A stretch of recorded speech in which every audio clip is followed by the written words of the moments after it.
Welcome aboard, welcome aboard, welcome aboard. This your man HRap coming at you live and direct. That means it's Tuesday. Good morning, good afternoon, good evening, good night. This is the End of the Bench podcast coming at you from Spreaker.com on Built for This Network. As we do every week, what I will do is introduce you to my ancestors because I pay homage to my ancestors on a weekly basis because without them, there is no me. So, I'd like to acknowledge my ancestors from both sides of my family, everybody who's played a role in me being here. That's an easy task. I just write out and encompass everybody from the Whitmore, Pollard, Turner, Battle, Cotton, Harper, Bailey, Chris, Lansdowne, Liggins, Duncan, and Williams. Part of my family. We are always in the building. Thank you.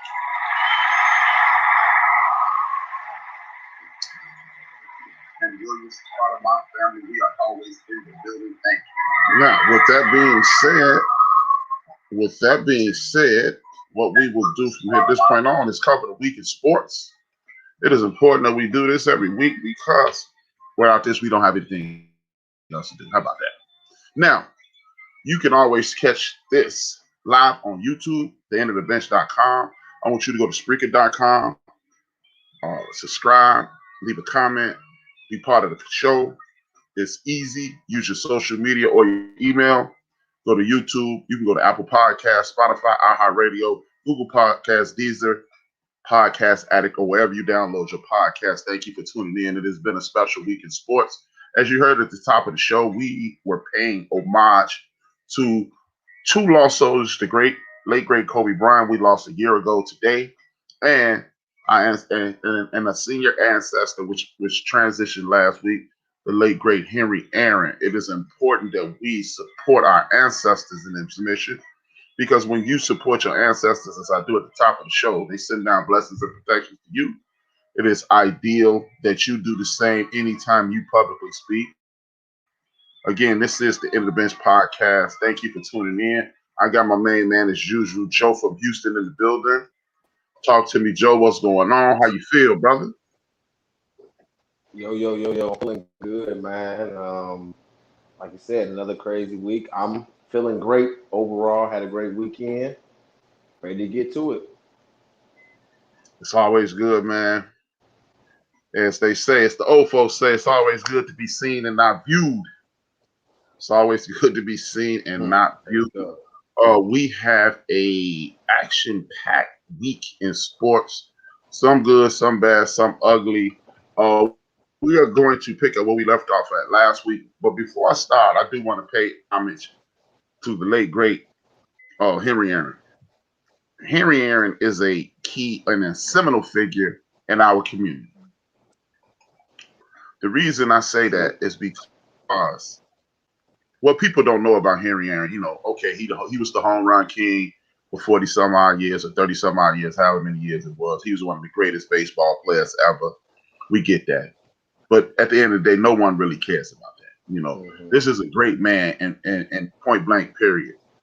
He was he was what they call a race man. And what a race man is this. He actually gave a damn about his race. Last night, I was part of a panel on BS3 Sports Network, and we talked about this movie One Night in Miami.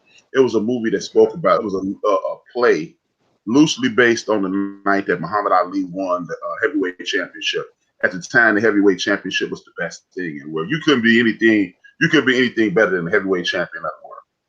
And they had three prominent brothers that come from different directions in life, and they were 4 different ages, and it spoke about Muhammad Ali. Malcolm X spoke about how you need to always be a credit to your race. Sam Cooke was talking about the financial end. Jim Brown was talking about financial and leadership. Muhammad Ali was talking about doing things his way, and Malcolm X was attempting to get them to understand, hey, you are this, you're that, and you can do anything you want in this life, but you, as he was doing this, what he did was describe Hank Aaron. Hank Aaron was a credit to his race. Hank Aaron, as recently as 4 years ago, gave $5 million to Morehouse University School of Medicine. He was consistently available to Okay. anybody in his community. He was consistently available to anybody at any cost that anybody needed. This is a dude who you never saw him loose. You never heard about, hey, he was in a car accident. He was sleeping with women. He was doing all these nefarious activities that a lot of athletes and a lot of people who come from nothing and get everything that they want end up in. So not only was he a credit to baseball, which I don't really give a damn about him being a credit to baseball, he was a credit to our community. This is a man who represented class. He was class personified. And when you look at a guy like Hank Aaron, he's the standard. He is definitely the standard. He is how we should be living our lives. We should be thinking community first and then thinking about the other things that come along with the life that he lived. So I want to salute Hank Aaron. I want to give him his flowers. Even though he's gone, we're going to continue to put those flowers on him. And I just want to put that out there. What's going on, brother? How you feel? I mean, in regards to Henry Lewis, got the same. We should actually share the same middle name, which is actually great. Hank Aaron is one of the first names. Well, I have a baseball background. I've been playing baseball since I was 3-4 years old. My father put a bat in my hand, put a glove in my hand, and the name that always resonated in my head, or what he would always tell me, was Hank Aaron. He did things the right way. This is the model athlete at the time, and especially being, in my eyes, a black man, a power hitter, and the sport I was trying to play. Yeah, I looked up to him in regards to getting me into the mode of being a wannabe athlete. Of course, over time, I found my favorite players, but I want to say Hank Aaron is one of the ones that actually started my vision of wanting to play baseball. So it is, like you said, it contributed to so much. It's just in sports, in the community, with everybody. So I is greatly appreciated in regards to the life he lived, the lives he touched, the man, just so much. So rest in And when you peace, speak about Henry Lewis Aaron. the life he lived, it's this one professor at Fisk University. He met Hank Aaron when he was later on older in life, and he mentioned to Hank Aaron, "Man, you did so much for everybody that I know and everybody in our community." He said, "It really is important that I meet you." And Hank Aaron, a reporter, was there and asked him, "How does that make you? How does that make you feel, Hank?" And his response was, "I wish I could have done more." This is the perfect example of the type of guy he was. And we should never forget him, because in this microwave society where everybody's looking for the very next, nobody stops and says, this guy was awesome. There's too many people overlooked. And then when they pass away, you want to talk about how great they were. And now it's too late, because nobody needs posthumous pet praise.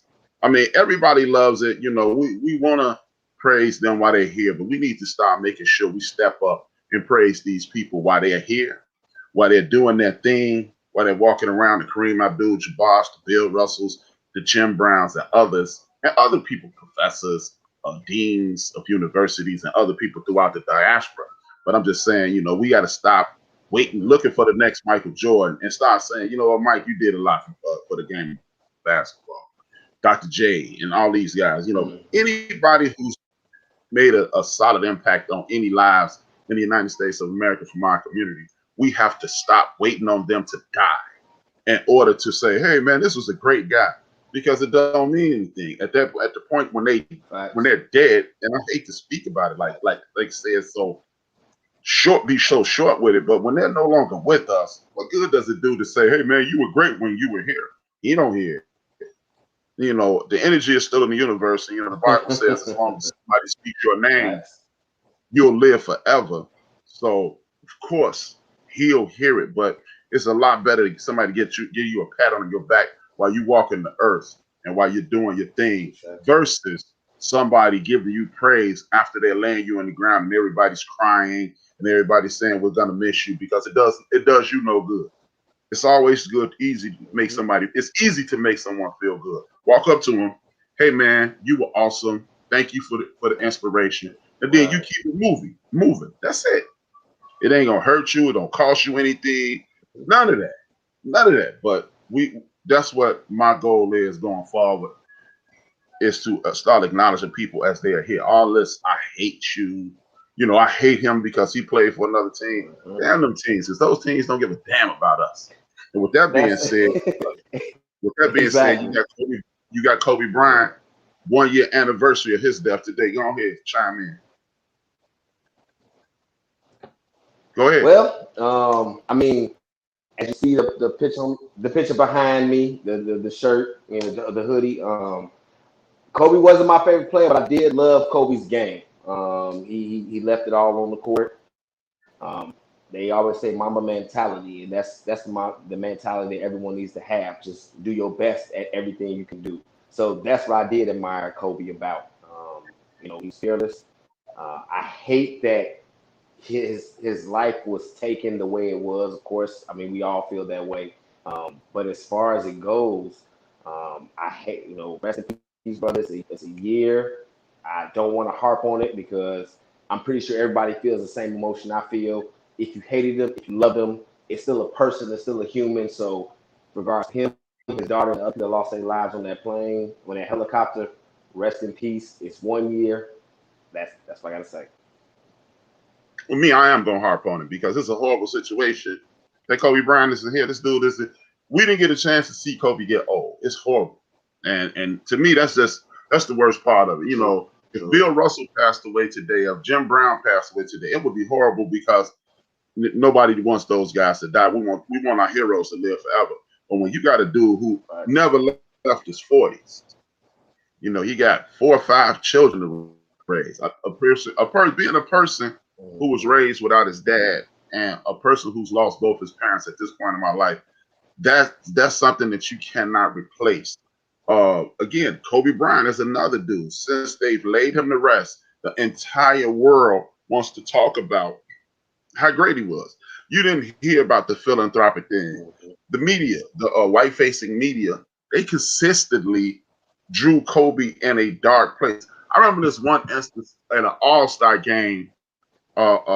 Personally, I remember this one instance at an All-Star game in which Kobe Bryant was playing defense on LeBron James, and it was going into the half, and Kobe wanted LeBron to shoot the ball. Like, man, shoot the damn ball. And LeBron passed it to a wide open Carmelo Anthony. Carmelo Anthony missed the shot, and Kobe started yelling at LeBron. The media never focused, and this is my issue with white facing media. They never focused on the fact that Kobe Bryant was trying to get LeBron James to be a greater star. It made Kobe look like a jerk. This dude Mhm. cared about the image of the game. He cared about everybody in the game. He cared about everybody around him. And you only hear these great stories after he passes. And again, this white Have facing to. media, they make people look like what the hell they wanted to make. I don't need a good guy and a bad guy. I don't need a Of course. hero and a villain. Look, you are on this team. I'm rooting for the other team. That's cool in the game until the show is over, and then we'll root for whoever the hell we want to, and we'll move forward. It's not personal. You got people giving LeBron James demonstrative nicknames and things of that nature. I don't like it. And again, I can't stand Kobe. He a snitch, and he snitch on you. So why the hell you care?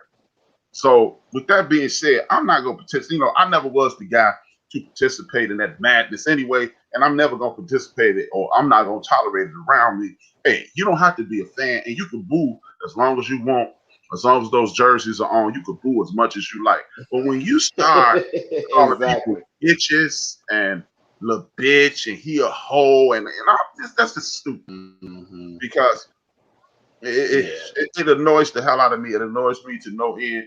You don't have to be anybody's fan. You don't have to be a fan of anybody. But what you're not gonna do is disrespect these brothers around me anymore because I'm not having it.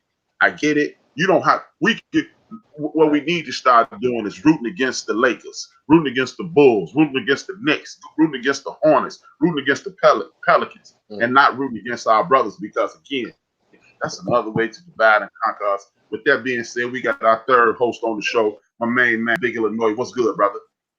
What's good, brothers? Big Illy. Brother, What's good, Big Illy? Just Joe. What's good, my brother?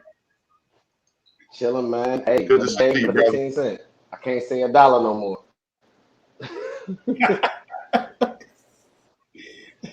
Every time I say $1, somebody cuts me out, so I just say 15 cents now. Hey man, that was a good show last night. Y'all was reviewing Night in Miami last night, man. Yeah, we tune in next week. We're gonna do 40 Years of Prisoners on HBO Max or HBO, the traditional HBO. Tune in next Monday, same that time on BS3 Network. Okay. It was good, man. And we just talk about the late great Kobe Bryant and the late great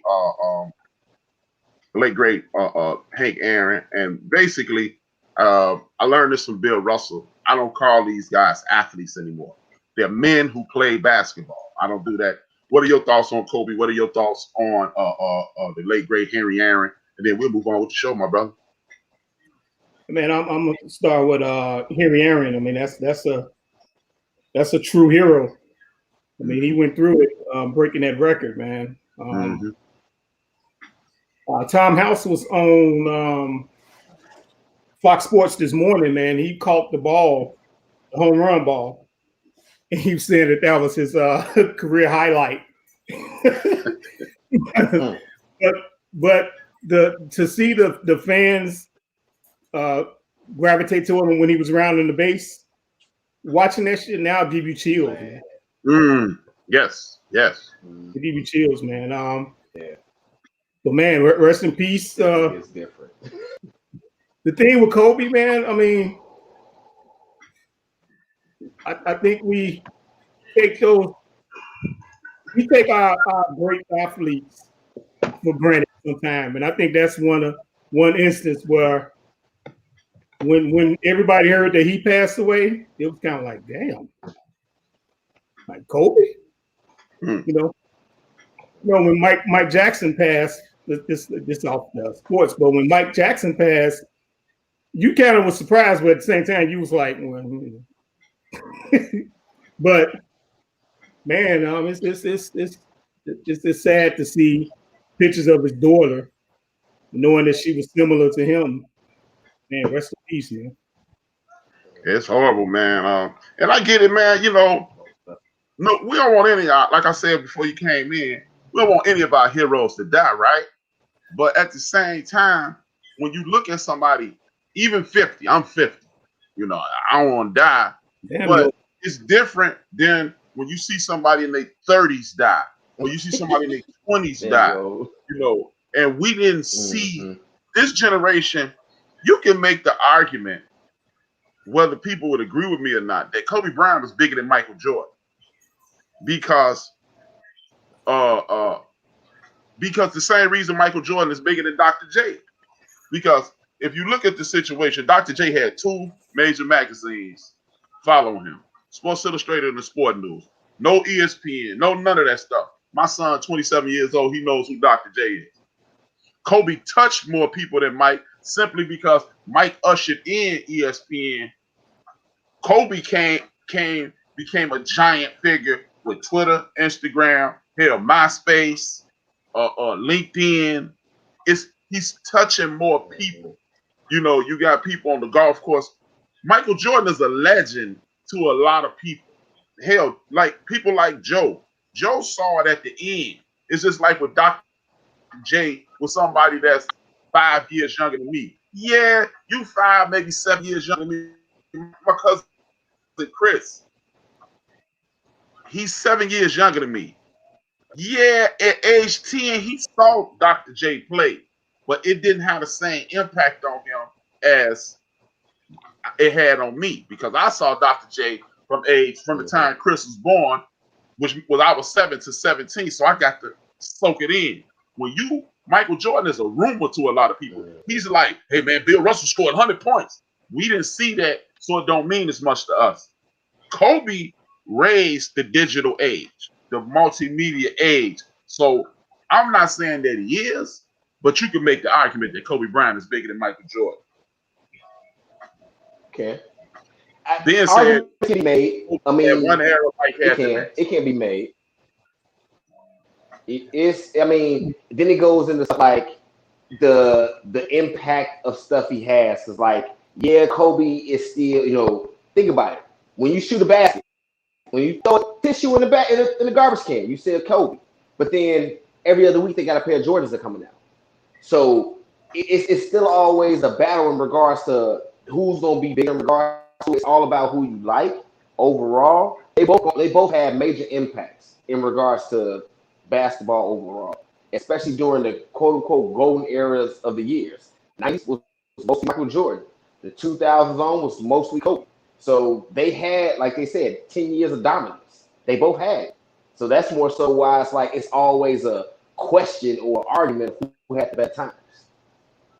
But no, I'm really not talking about talent or abilities. Or stature. I'm just saying impact on the world. You can say Kobe Bryant had a large impact on the world simply because of the way the world is designed today.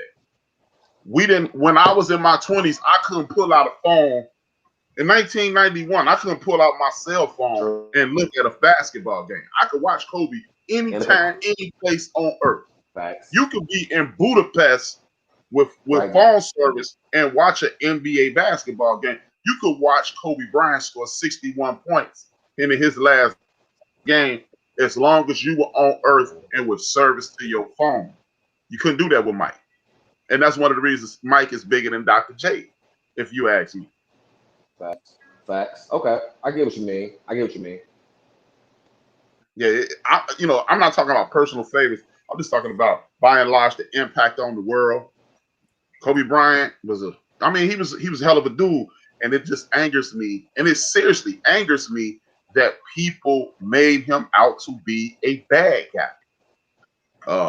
All you heard about was how Kobe don't get along with people. You never heard that all these guys in the league worship Kobe. You heard, oh, well, Kobe don't get along with people. That's all you heard, and that's almost criminal. This dude, for the sake of selling tickets, was made a villain. It's people my age. I can't stand that motherfucker. Knock it off. Speaking, with that being said, man, it's another legend I want to talk about tonight. He goes by the name of Tiger Woods. Tiger Woods just had his 5th back surgery. And I'm making a point to never say when somebody should retire. But is it time for Tiger Woods, at age 45, 5 back surgeries, and not playing he's not the Tiger Woods of his prime, obviously at 45. Is it time for Tiger Woods to retire? I'll take Big Illinois, then I go to you, Joe. Whenever you don't make the cut, and you one of the greatest. I mean, he can't get no drive on the ball, man, because his back is messed up, man. And 5 back surgeries, man. In my opinion, I think he should have retired like 3 or 4 years ago. And at least that, he didn't have that stain of missing the cut of so many tournaments that he have now. I think he should have retired like 3 or 4 years ago. At least took that time off. I understand he's a competitor and golf is in his blood, but I can only imagine have your back operated on 5 times. Joe? Okay. I mean, as much as I always tried to go away from the legends retire, because I guess I love that, man, that last little fling that they have in regards to trying to walk away in the sunset. But I do agree with Big Illinois. At this point in time, Tiger, it might be time. Granted, the back surgeries is one thing. I'm not a golfer, I don't know what the intensity of the back surgeries are, but I'm pretty sure he's back to the golf club. And after so many of them, this might be, it's affecting him now fully. So I do think it's time for him to actually, step away from what it showed.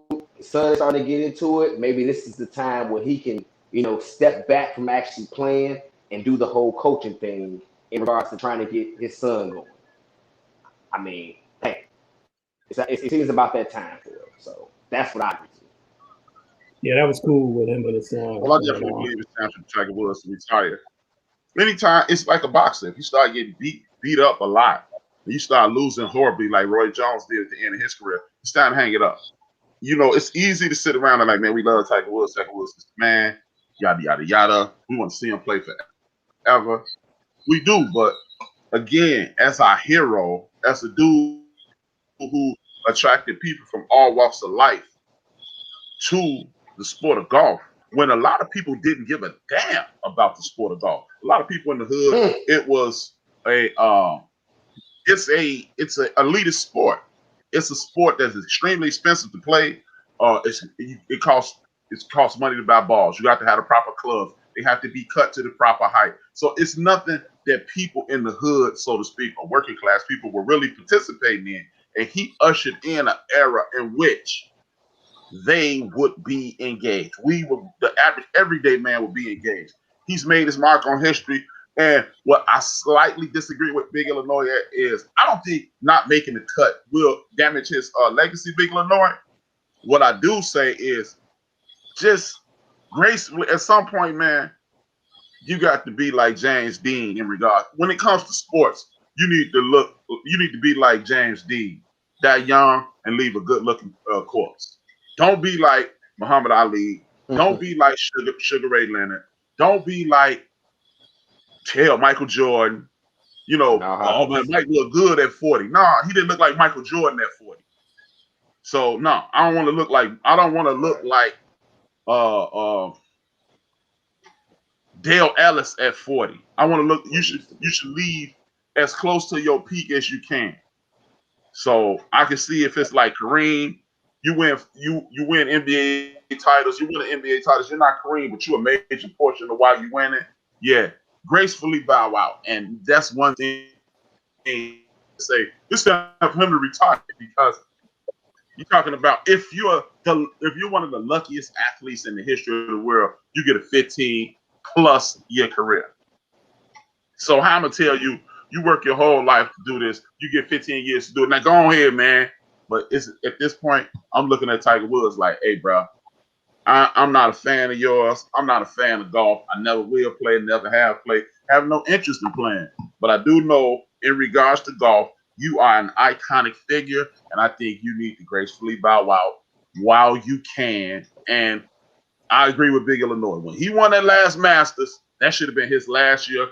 He should have been with a hat and left.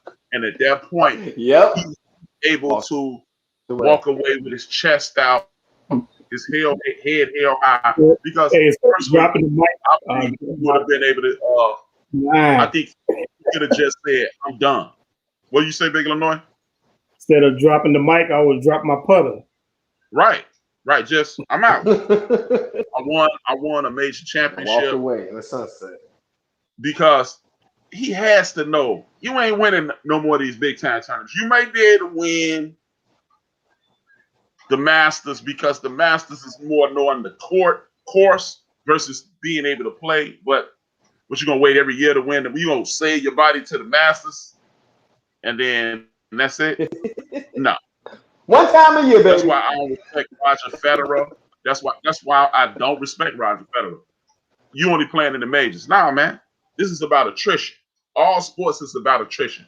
It's the hell. If that's the case, I'm quite sure Roger Clemens and some of those older pitchers could have said, look, y'all get to the playoffs, I'm only pitching the playoffs. I don't know about y'all.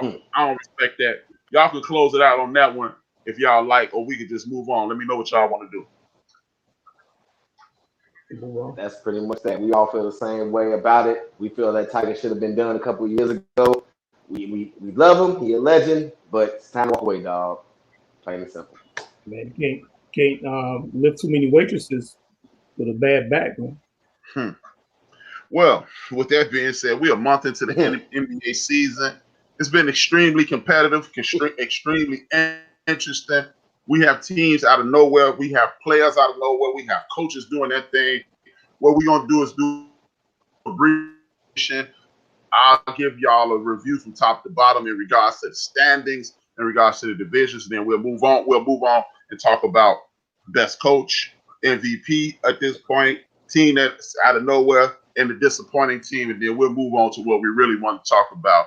And at the end of the day, that's the National Football League. That's what everybody's tuning in for. It's important to everybody. We got three divisions in each conference. The Philadelphia 76ers are at the top of the Atlantic. The Milwaukee Bucks, as we assume, are at the top of the Central.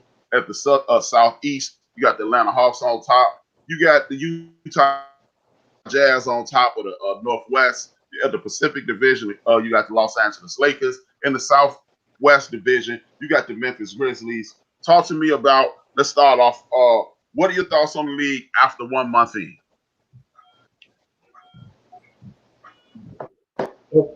I go first. I'm loving it. You know, I'm an NBA. I go first. I'm loving it. NBA fan, so you know I'm watching as much as possible. Shouts out to Xfinity for getting that league pass. So I'm loving it.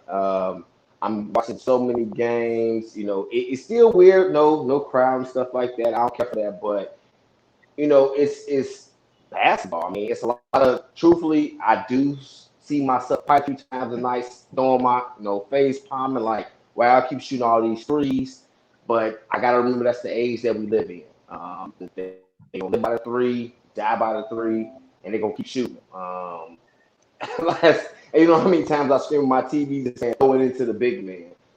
But as far as it goes, it's getting me through my shifts, it's getting me through my nights.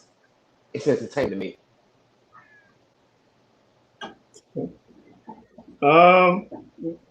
Was living in Chicago. It's been up and down because that's the only thing that really I can watch because I don't. To be honest with y'all, I don't want to see the Lakers every night on TV, but I mean it's been interesting, man. As far as the moves that's being made, got the big three in New Jersey now. They lost to the Cavs back to back, but they're starting to come together, man. So it's been interesting so far. I mean, Spurs been up and down. I don't think they're making the playoffs, but at least they competitive, which is all I can ask for. But it's been interesting so far. I mean, I've actually been watching games now. I'm gonna answer Ben for BS3 Sports question. When should LeBron retire? That's a good question, Ben. And the reason this I say it's a good question is because LeBron James has physically not slipped. LeBron James, in my opinion, is showing you that most of his game is mental. He imposes his athleticism on the league when he feels like it. So he's smart enough to take it easy. He's taking his minutes down from like almost 40 to 42 down to 32 minutes. People who don't really follow the sport don't think, well, what's the difference in 10 minutes? 10 minutes means a lot. So if we start see LeBron slip, then I'll say let's go in a year and a half. But at this point, whenever that contract, he just signed a 2-year extension. He had another year on here, so there's 3 more years. If he's still playing at a Grant Hill like level, which is Grant Hill, LeBron is here, Grant Hill is right here. I'd say stay as long as he's at an all-star level. I'll say play. I'll say play. Otherwise, when you stop looking like LeBron, then it's time to go. That's just my whole deal. When you're not looking like the dude who we either love to hate or love to cheer for, it's time to go. In regards to the National Basketball Association, for the first time in a very long time, I've watched a decent amount of basketball. What I am noticing about the National Basketball Association, I see a lot of teams passing the ball and playing an actual game instead of playing Xbox with humans. You got people passing, you got motion, you got pick and pops, you got plays actually being run. The Bulls, as Big Illinois, we from Chicago, the Bulls are looking pretty good. They're a young team. They started off horribly, but at this point, they almost 500. You talking about 17 games in. If you almost 500, I think they lost their first 6 games. So shout out to the Bulls. Shout out to the Memphis Grizzlies. They had my man Ja Morant hurt. And in regards to the Lakers, I don't mind the Lakers being on the top dog. I don't mind. If they're going to be on TV, let them be on TV until another organization. To me, if your organization ain't doing what they supposed to, let the Lakers get all the money. If y'all want to keep getting scraps, keep getting those scraps. Because you know what's funny? My entire life, right? I've been watching Lakers general managers and management get the best players off these stupid ass teams. So we really need to not be mad at the Lakers. We need to be mad at these teams that keep trading these good ball players to the Lakers. I don't want to see that shit. But you know what? I want to piggyback off of what you said about LeBron, though. I mean, he's improved his 3-point shooting. So I really think he's going to get that scoring record, man. I think that's a foregone conclusion. Mm-hmm. I think he is. That's definitely gonna happen. And like the fact that he's using that more, because like as much as people don't want to talk about it, like last night may have been a aberration or anomaly, whatever you want to call it. He was on last night. That fourth quarter, my man LeBron was not my man, but LeBron was in his bag. He was hitting the threes. He was hitting the mid-range. He was hitting the simple fadeaways. He was getting to the basket. Like, he did everything that all of, I won't say you, Big Illinois, but all of you fans have been asking him for. Just the actual whole repertoire. He did that, but he's doing that now. So it's like, not saying he's getting better or getting worse, but he's evolving. He's adapting to the game, and it's like, you're not noticing that? No. People will never notice it because people don't use their brain. Think about it. I'm just saying, think about this though. No, I'm just saying though. Think about this though. Big Illinois, you were Spurs fan. 07, when LeBron came to the Spurs in the 07 finals, what was they saying? Let him shoot. They poured the Giannis on him. Just back up. Let him shoot. Let him shoot. Do you think they would do that now? No. I mean, the last time they beat Spurs in the finals, I mean, that lets you know they had to change that up, man. I'm just saying though. So I mean, as far as it goes, he's getting that better. But it's like now, like I'm not looking at LeBron and take a jump shot. Like, don't take that. But it's more so like, oh, he might hit that because it is like we can tell over time. He's not saying he's Steph Curry, Reggie Miller, Ray Allen, none of them shooters, Cal Korver, nothing like that. But he's getting pretty good.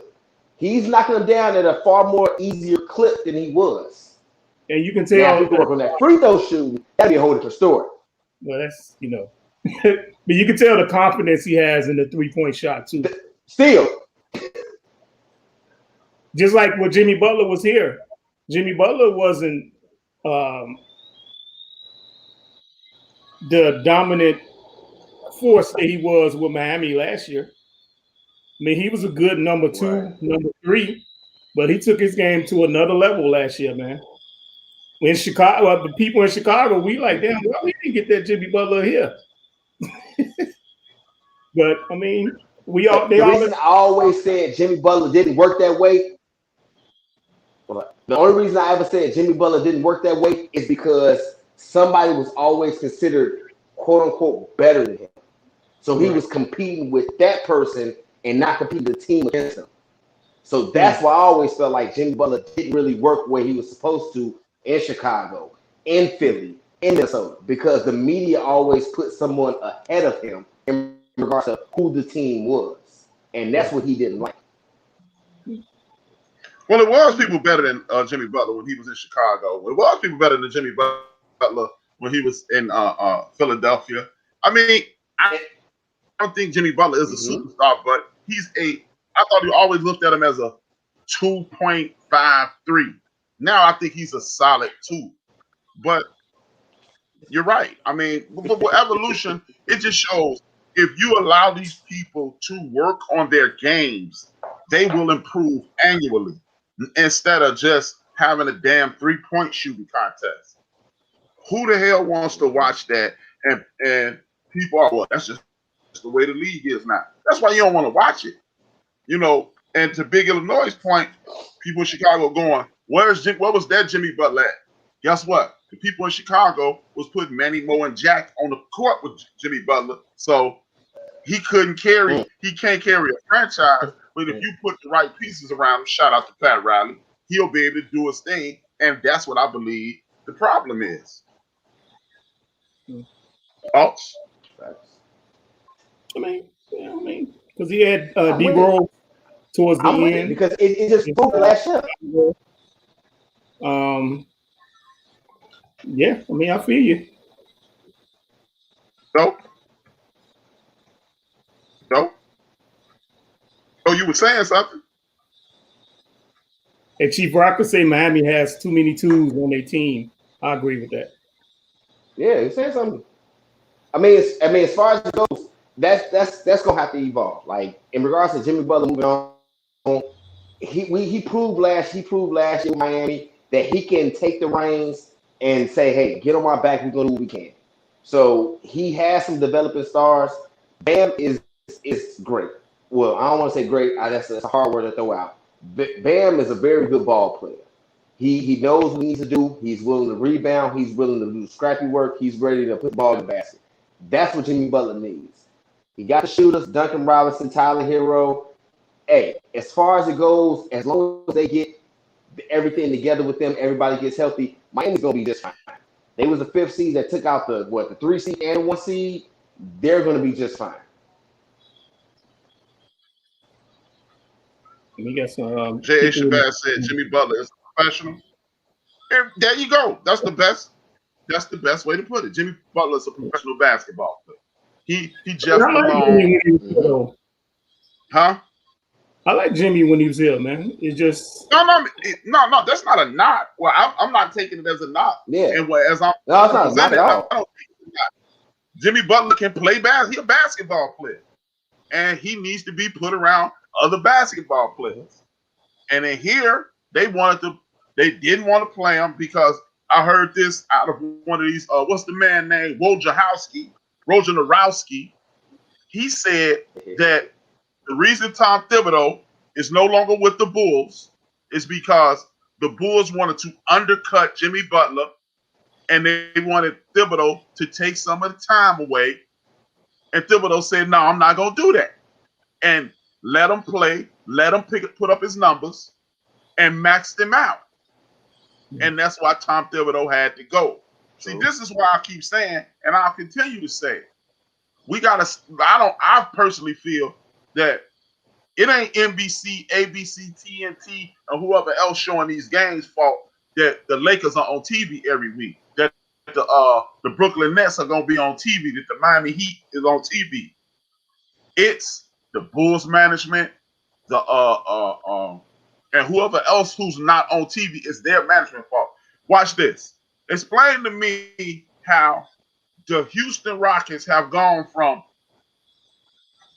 Dwight Howard being the man, trading for James Harden, putting the whole team around them, destroying that team, building another team around James Harden, destroying that team, getting Chris Paul, destroying that team, getting Russell Westbrook, eliminating everybody from that team just about from last year. Now you got John Wall and Boogie, and y'all looking like if everybody stay healthy, y'all could be playoff contenders. Meanwhile, the Bulls, the Pistons, and these other teams have gone straight to hell. Either one of y'all could take the floor on that. Man, they got an aggressive GM. But, go ahead. Well, the GM is over in Philly now, but even the GM now still aggressive, man. Just like with Kansas City, for instance. I know I'm getting off the basketball, but Kansas City Chiefs didn't have no cap room, but they end up signing Mahomes for his deal, and they added some more pieces to their defense. And look where they at now. Man. But that's my point, though, bro. As Dre just said, Chicago is cheap and stupid. And he don't mean the citizens, he mean the ownership. And that's my point. How is it that everybody that wants to win figures it out. And these other markets, they just accepting that money in October, that $250 million in October, and that $250 million in March for the NFL purposes. And for NBA purposes, I don't know when they get their big pile of money, but they get a big pile of money every year. They get, like, the Bulls get money from Comcast, they get money from TNT, and they get money from ESPN because ain't nobody coming in the stadium no more. And they would get the stadium money. They happy with that. Mm-hmm. And that's my point when I continue to say, hey, how is it everybody else's? How is it the Lakers continue to figure it out? How is it that the Heat, that's considered a small market? How is it they figured out all the time? Mm-hmm. But Chicago came, New York came, and all these other cities came. How about this, Big Lloyd? I'll let you out of the floor. When last time Houston Rockets was bad for 4 straight years? And I'm listening to your response to my first statement, and then the next one. Then we go on to Joe. With the Rockets, I can't remember a time when they was bad because they had T-Mac. T-Mac was there. They got Yao Ming. They always retool their team, so they didn't have a. When was the last time they didn't make the playoffs though? That's my point, fam. They done went from Steve Francis and what's the old boy who used to act like him? Yao Ming and T-Mac. Mobley, Tino Mobley. Remember they traded Francis Boy? They was acting like some you digs. Yeah. That's what I'm saying. So how is it that they are able to do this, but the Bulls can't, and the Knicks can't? And we could go chapter, book, and verse about these things that can't. Joe, it's on you, bro. I just don't get it, man. I've always looked at the Bulls or Chicago teams is in regards to what is going on with them. That's actually one of the things that turned me away from Chicago sports because, okay, as baseball, I'm a Yankees fan. What are the Yankees known for? Getting what they need. They're going to spend money to get what they need. They may not win the championship every year, but damn it, they going for it.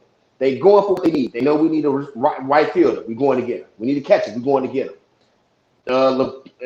My favorite player right now in the league is LeBron. LeBron, whatever team he's on, he know we need rebounding. We need playmakers. What they do, they go get it. So as far as it goes, franchises can do that. Chicago, why can't you? And I know this is stepping out a little bit. I don't want to make it seem like I'm in Chicago. I'm rooting for Chicago. That's why I'm focusing on Chicago. But hell, yeah, no. I'm just more so saying Chicago. That's what we talking about. No, we're not talking about. Right. I'm talking about sports in general.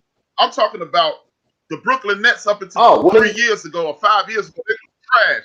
I'm talking about the Knicks been terrible for a decade. I'm talking about the Bulls been terrible for about 7 years. I'm talking about the Detroit Pistons, the Atlanta Hawks, the Orlando Magic, the Charlotte Hornets, the Wizards. I'm talking about the Timberwolves. I'm talking about the Suns. I'm talking about the Kings, the Grizzlies.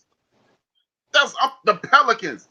I'm talking about all of those teams that are perennial losers annually, but everybody's still getting paid. But the people who paying ain't getting what they want to see.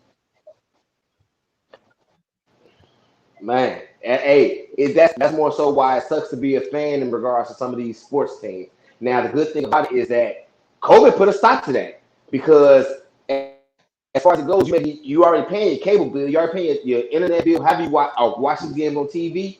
You already paying that, but you don't have to spend that extra money to go to these stadiums. So, I guess that's the only break us fans get this year of not paying to go to these events and being able to complain about what we see on TV. Because we're not spending all that extra money. That's the only thing I can think of. You see, J.A. Shabazz said that Reinsdorf want to win another baseball championship. He not worried about the Bulls right now. I think they are. I think that I like the direction that the Bulls is going though, because they're trying to get them to play team ball, man. So I like the direction that they're going. But they are though. Yeah, they playing real good. Think about the little stretch they just had. Like it was supposed to be the terror stretch of ever. Like 9 or 10 games against perennial teams. They won about 5 or 6 of them games. I mean, granted, they lost to what? The Lakers lost to. It was another team they shouldn't have lost to. But it's like within some of them games, they beat the team they were supposed to. So it's like as far as it goes, Zach LaVine coming to his own, he's doing this thing. Kobe White's doing his thing. The role players are doing their thing. So it's like as far as it goes, the Bulls are pretty much how you looked at the Cubs when they wasn't supposed to make it, but you knew they had potential. Right. So look at it like that. So as far as it goes, the Cubs, them first years, they actually made it to the World Series, but they was making it deep into the playoffs. Look the Bulls like that right now. That's all I ask.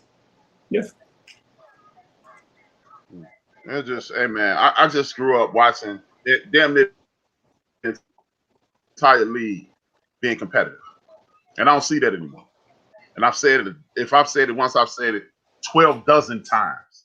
How is it that when it was 26 teams in the league, they were only primarily shopping for players in America, and every team had 2 to 3 guys that are all-star level, and now you be challenged to name some players on most of these teams in the league. It's getting a little better now. I will admit that. It's getting a little better now, but I'm going to need that for about 4 or 5 years. With that being said, man, who's the best team in the East? Who's the best team in the West as of today? Joe, you take off because me and Big Illinois run our mouth a lot. Big Illinois, then I go. Okay. Well, you already know. I mean, as of right now, the best team in the league is the Lakers and the Kang and the Lakers. You know, Kang and them. The Lakers are doing their thing, coming off the championship. What LeBron hasn't missed a game, hasn't truly missed a step in regards to what's going on. He's playing lower minutes, but he still gives you that production. He's still scoring for you, still rebounding, still passing it, getting assists, and the team is actually in groove. The couple pieces that was added is working in perfect. In regards to the East, hey, I'm going with the 76ers. Some way, somehow, they are making it work. Joel Embiid has only missed a few games in regards to management, and it looks like it's working over there. So Doc did his thing. He went to the East, got a hold of some players that actually he can talk to them and say, hey, let's get it together. They making it work. As far as it goes, they're my 2 favorite teams I'm watching right now. Illinois? I'm gonna go against the norm, man. I'm gonna say the Nets in the East. The Bucks is right behind them. In the West, just for argument's sake, man, I like if Conley can stay healthy, they're not gonna win, but you know, just so I don't have to say the Lakers. I'm gonna say the Utah Jazz. They're interesting, man, to watch, man, because they play team ball, they play defense. I mean, that's a tough team. But Mike Conley got to stay healthy, though. If he go down, he's going to. That's just for argument's sake, because we all know the Lakers is the best team in the conference. But you know, just for argument's sake. Well, for argument's sake, I'm gonna go with Denver Nuggets, even though they're in second place. I don't really trust the Jazz because they keep making us think, oh, this they about to come to life, and then they don't, and they croak. So I'm not gonna go with them, and then I'm gonna go with the Lakers. Lakers on experience, point blank, period. The Lakers, again, I like recognizing organizations that do the right thing. It ain't about losing or winning with me. It's about I want to see like with the Bulls right now. I think the Bulls, even though they're under 500 as of right now, I think they're on pace to be at a minimum 500. And then hopefully next year they'll get better, and so on and so on and so on. I think that's the way the league needs to work. And if otherwise, I think we're wasting our damn time watching. We have to watch because we're gonna be on air. But as a fan, I think it's a kick. And then the Eastern Conference, I'm going with Philadelphia and the Celtics. Celtics because they're stacked. And they all been in the system for a few years. I think people are overlooking them, and Philadelphia is showing the world, hey man, Doc Rivers just don't stand on the sideline and yell at people. You know what the hell he's doing. He's motivating people. He's putting people in the right position. He's doing this damn thing. Shout out to Doc Rivers, all you suckers who's out here talking about he don't know what he's doing. when he had Chris Paul, he ain't had no go-to man, and obviously Kawhi and Paul George wasn't on point last year with the game management and all that nonsense they were doing last year. Everybody blamed Doc Rivers, but every time I turn around, it's the players' lead. The players control everything, but it's Doc's fault. With that being said, hey, I know I want to answer Dre for a second. I didn't say the Spurs because they don't have no interior defense, and they only can play that up tempo game for so long. That's why they inconsistent. Who you referring to? I got a better answer for you, Big. What you talking about? Because you know that'd been a lie. You say what? I said I got a better answer for you because you honest and you know that would have been a lie. That's why. So who are you talking about? Who are you talking about, Big Illinois? The Spurs.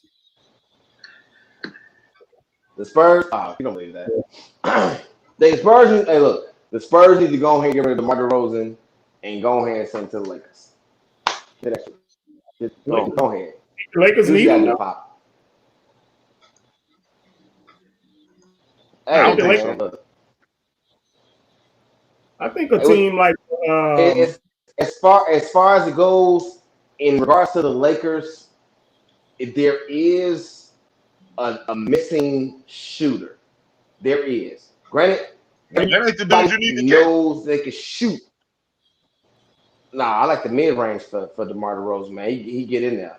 He brings that extra level of awareness in regards to the inside game. I like DeMar DeRozan's inside game more so the mid range into the basket. So I feel that'll actually work out with him. But hey, I'm just a fan again. Yeah. With that being said, let's move on. That's good. I mean, everybody got their opinion out there. The next question, if you're looking on YouTube, just look at the bottom of the screen. You can see what we're going to talk about next. You can form your questions, put them in the chat room. Who's the MVP after the first 30 days? Come on now, man. Who you got? I'm going to go with it. You really asking me? Come on, man. It's look, come on, man. You know, in my eyes, of course, he has the Lakers, him and AD have the Lakers in the number 1 seed. AD isn't what he was last year. Granted, slipped a little bit, but in regards to overall, he's that formidable Robin to LeBron's Batman as he's still holding it down.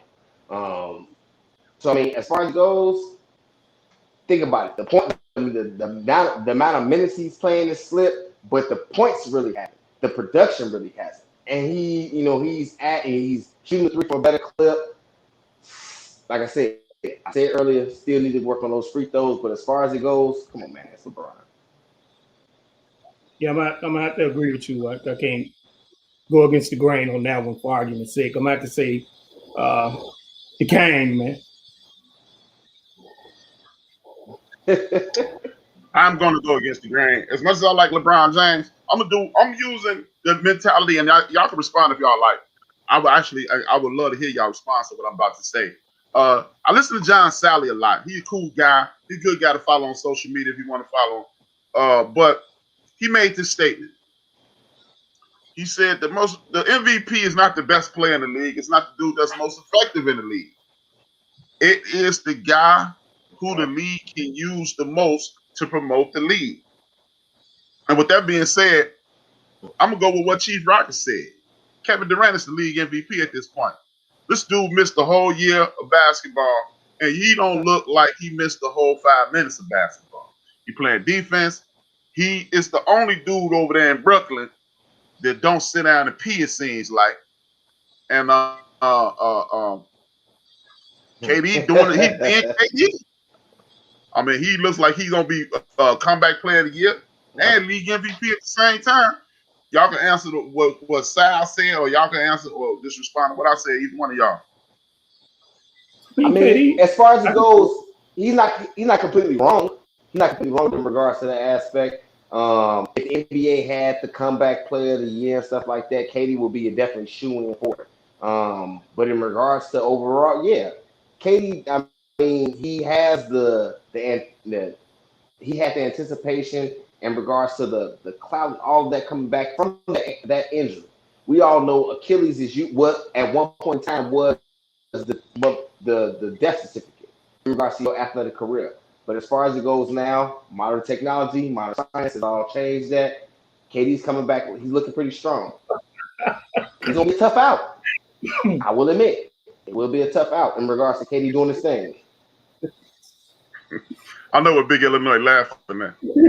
Hey, Ron J said how many regular season games? Is he talking about baseball or basketball? 72. Yeah, me too. But I know what Big Illinois laughing at. Hey, We're not even going to acknowledge that. We're not fooling with Dre on this program, man. We're not. I'm not fooling with Dre. His hairline. But hey, as far as like, I will listen to any arguments I have with. I mean, saying that LeBron should be the MVP. I will listen to any argument put up about KD because as far as it goes, they are 1 and 2 in regards to the MVP race in my head. So I'll listen to anything that you say. So give it to me. Yeah, with that being said, the next topic, because we're gonna blow through these, man, because people listening for football, we know what it is. Best coach in the league. I'm gonna go first. Y'all already heard me say Doc Rivers. I think he's doing the best job. I think he's getting it in. I think he's doing the damn thing. That's it. That's all. Next up, y'all already know. Yeah. Oh yeah. Doc. Shout out to me. Doc Rivers. You know what, man? I'm gonna say. Yeah, I think. Who you gonna say? Popovich? Discuss his coach, man. What's his name? Brad Stevens. Yeah. He's a good coach, okay. man. Hey, I want to. You know what? If the Clippers win this year, I might have to respect Ty Lue a little more. He got them playing, but I mean, okay. Can I ask you a question about that? Brad Stevens, man. Brad Stevens, duly noted. I got a question about you and Ty Lue. You said that in the past. You made no qualms about it. You're not a big time Tyronn Lue fan. Why not? And why has, even if they don't win, has just as of right now, has that improved your rating of him?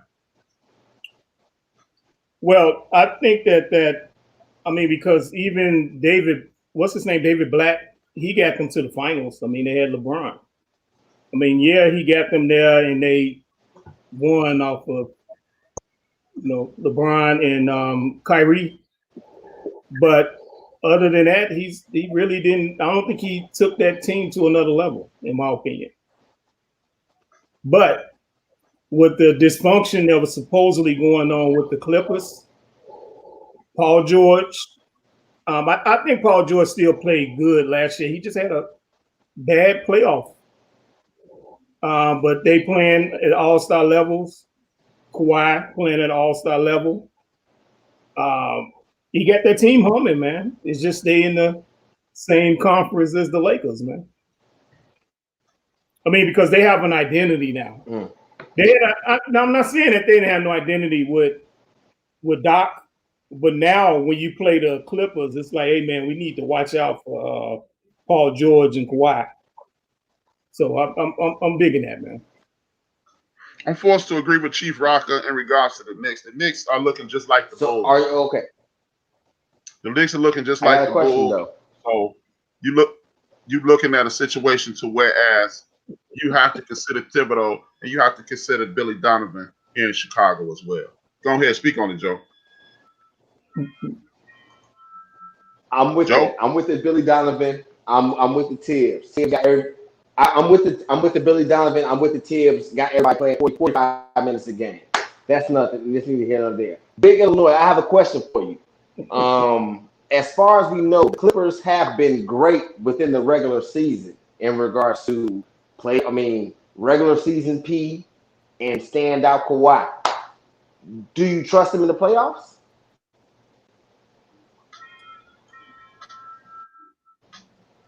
Yeah. Excuse me? I want to know how the playoffs are going to come, before I give him the praise. That's what I'm saying. Well, y'all know how I feel. As far as it goes. Yeah, man, I think it's going to be a different year, man. I think it's going to be the Clippers and the Lakers in the conference finals like it's supposed to have been last year. I think it's going to be all right, man. Yeah, I think so too, man. I mean, y'all heard what I said about Paul George. I think Tyronn Lue, this is why I do believe in Tyronn Lue as a coach. Because I think he's going to do what Frank Vogel did with Paul George. He's going to let him do pick and pops, move without the ball, move with the ball in his hand. That's what they're doing right now. They're running an actual offense. Again, this is what I'm starting to like about the National Basketball Association. The Denver Nuggets, the Portland Trail Blazers, the Lakers. Everybody not stopping at the damn three-point line looking like goddamn fools to me. If I wanted to watch Xbox, I'll go hang out with my son.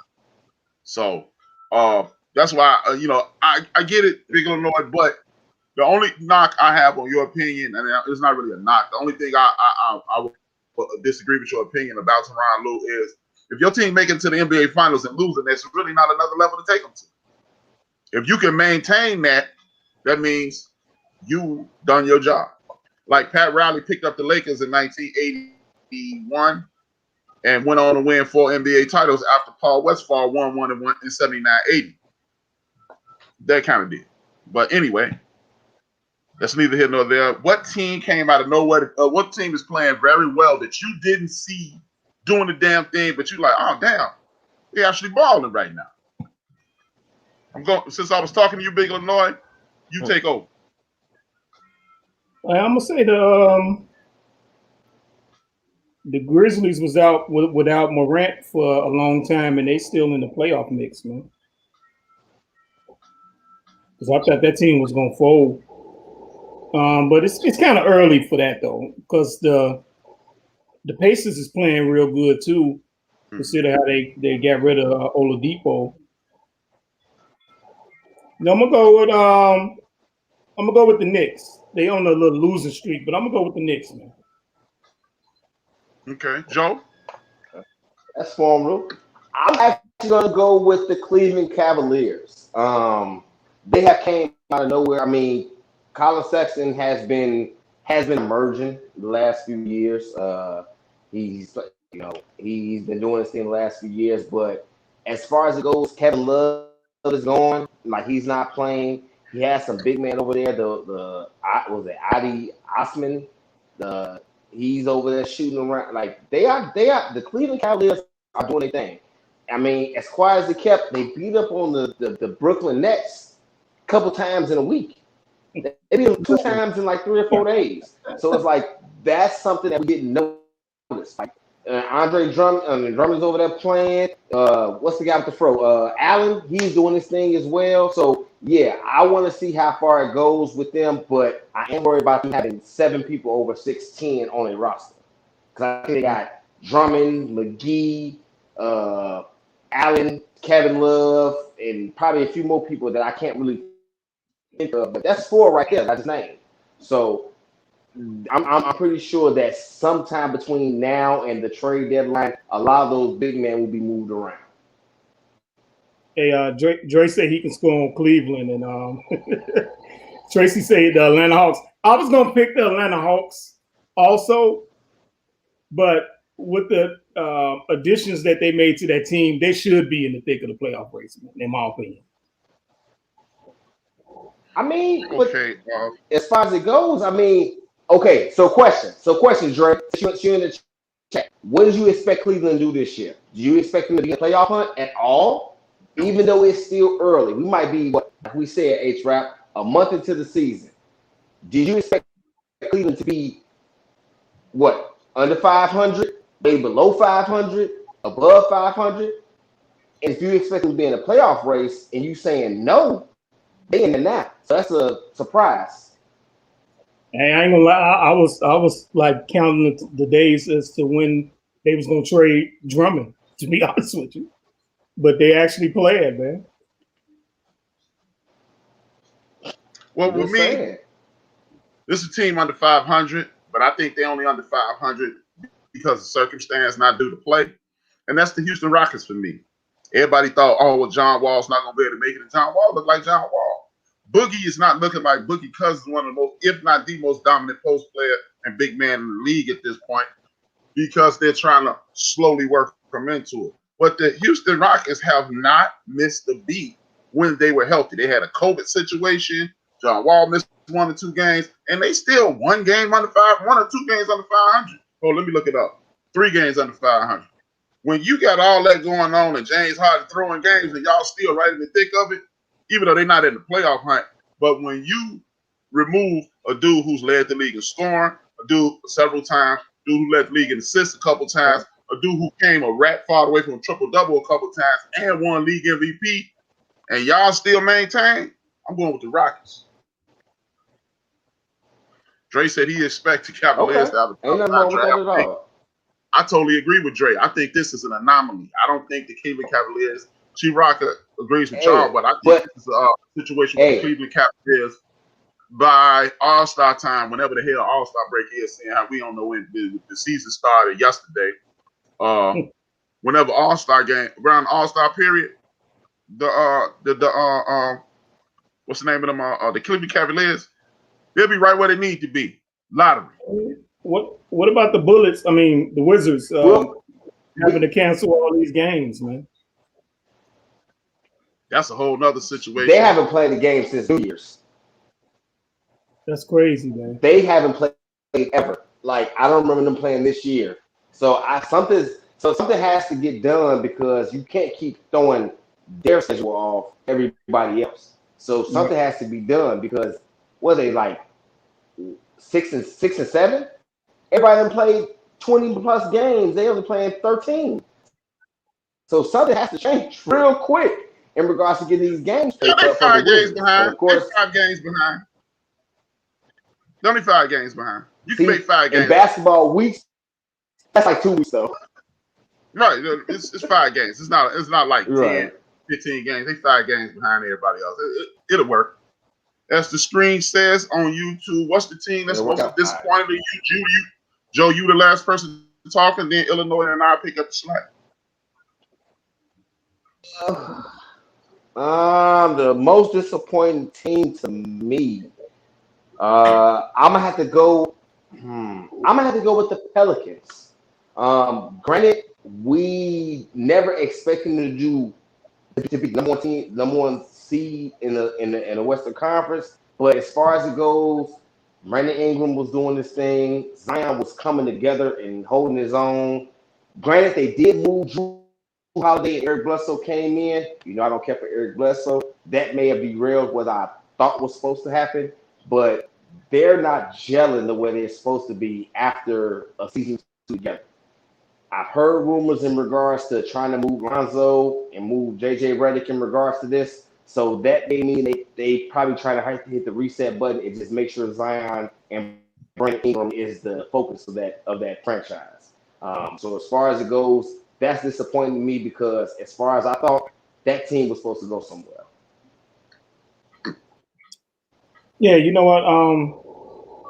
It's kind of early, but you know what? I might have to agree with you because they brought in a veteran coach, and it seemed like the momentum that Ingram had last year, it's like that team looked lost at times, man. So I might have to roll with you with the Pelicans, man.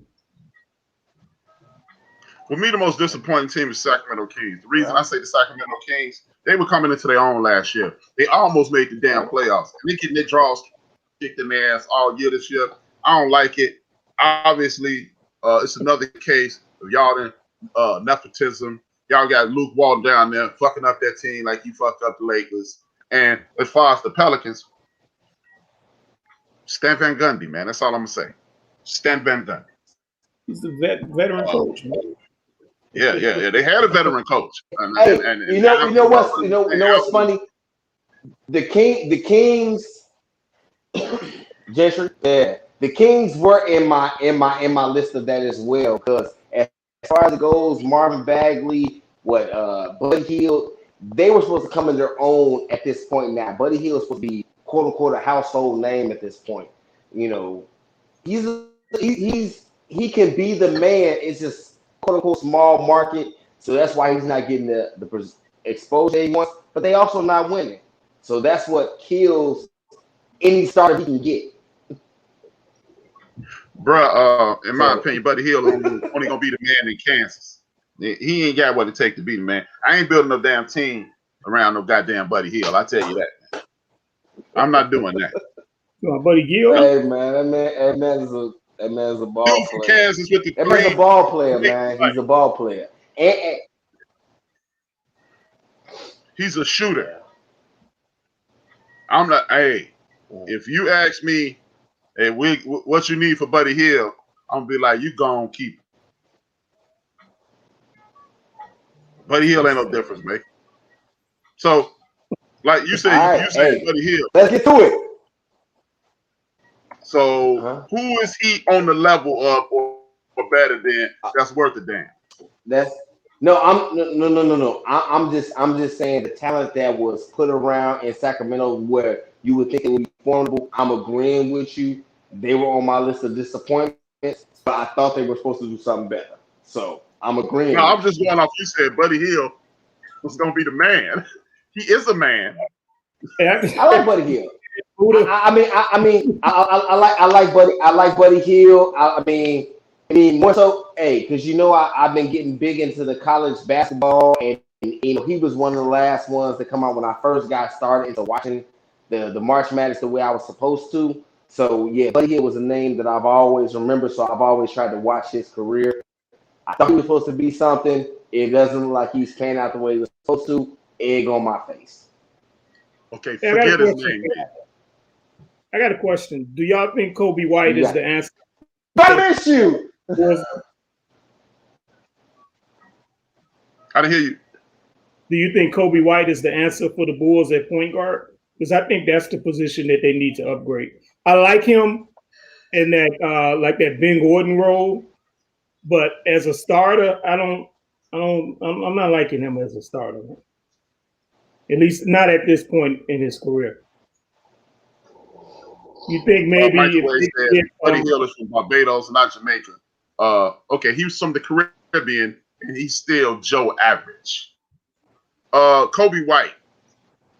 I don't know yet, Big Illinois, because Kobe White, what he played 2 years at Carolina, and this is only his second year in the NBA. And I don't want to sound like I'm making excuses, but I'm gonna give him another year. Maybe he's still getting acclimated with the system. And then let's not forget, these guys are not playing real basketball coming into the league. They're just running up and down the court. Billy Donovan got you playing basketball. Yeah, I think they'll benefit at this time with a veteran point guard starting. I think that team would be much better. I could dig that. Okay. But who was you looking at, Bill Illinois? Who you looking at? I get ball from the Pelicans if I can. He is available. You just need somebody to who be. Would you do? I mean, they got a washing machine in the back they can give them. Yeah, that's the Bulls' legacy. Because at this point, they ready to move on from Alonzo. They ready to move on from Alonzo Ball. They didn't even. They're looking to get some. Oh, y'all talking at the same time? He didn't sign the extension, right? No, I know. No, we talking about the same thing. Nah. What's this one sign? But yeah, that'd be good. Hey, As a Bull fan, Let's do what I'm we with can Dre. do. Dre in the chat room is saying, hell no, I'm with him. And I'm also with Dre. They look better with Gentry. I don't think you should read. Well, y'all know my opinion on that. Stan Van Gundy. That's all I'm saying. Stan Van Gundy. With that being said, man, we're going to cover. You say what again, Big Illinois? Veteran coach. Stan Allback was too. There's a bunch of Rudy Poos that's veteran coaches. Everybody that Knicks and the Bulls just about that had over the last 10 years had another coaching job and they stunk. Hey, didn't that dude put Detroit in the situation that they in now? Yeah, that's Stan Van Gundy. Get down. Yeah, that's that veteran coach. He's been around collecting checks. No, he the only veteran I need is one that's on fight. With that being said, man, it's the National Football League. It's this time of year. It's football time. Football is coming to an end. A lot of people gonna be sad, but until it is over, we are going to talk about the National Football League. It was an interesting week. You had people hired, you had people fired, you had people replaced. It's a whole lot of stuff to talk about. Phillip Rivers retired. I say good riddance. I think he was one of the most overrated quarterbacks in the league. Y'all, to that, y'all say what, and then we'll move forward. Hey, Phil. As a matter of fact, what is this legacy? As far as it goes, I'm putting it like this. Phillip Rivers, I'm going to give him some flowers in regards to being a very, as Big Lloyd says, formidable or serviceable quarterback to the team I follow, Indianapolis Colts. I am glad he did what he did, but as far as it goes, I'm done with his shuffle, shot put pass, G golly wish, kicking fish sticks. I'm tired of him. He's a very serviceable quarterback, but in regards to what it is, when it's crunch time, he folds up like a lawn chair. He throws it to wide open linebackers and safeties. As far as it goes, my man, thank you for giving the years that you have, but glad to see you walk away. So you're gonna get a homer answer. Big Illinois, go ahead. You know what, man? He played a lot of years, man. He got 134 career wins. He's 5-7 in the playoffs.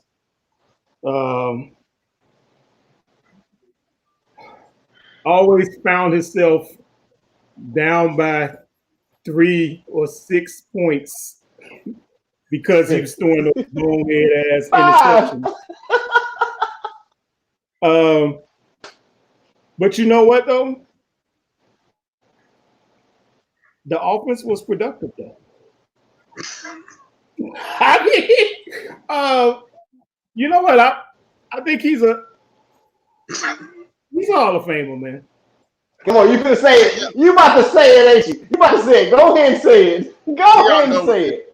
Here, what? What is this serviceable shit? Here you go. Just like having a kind of cute girlfriend.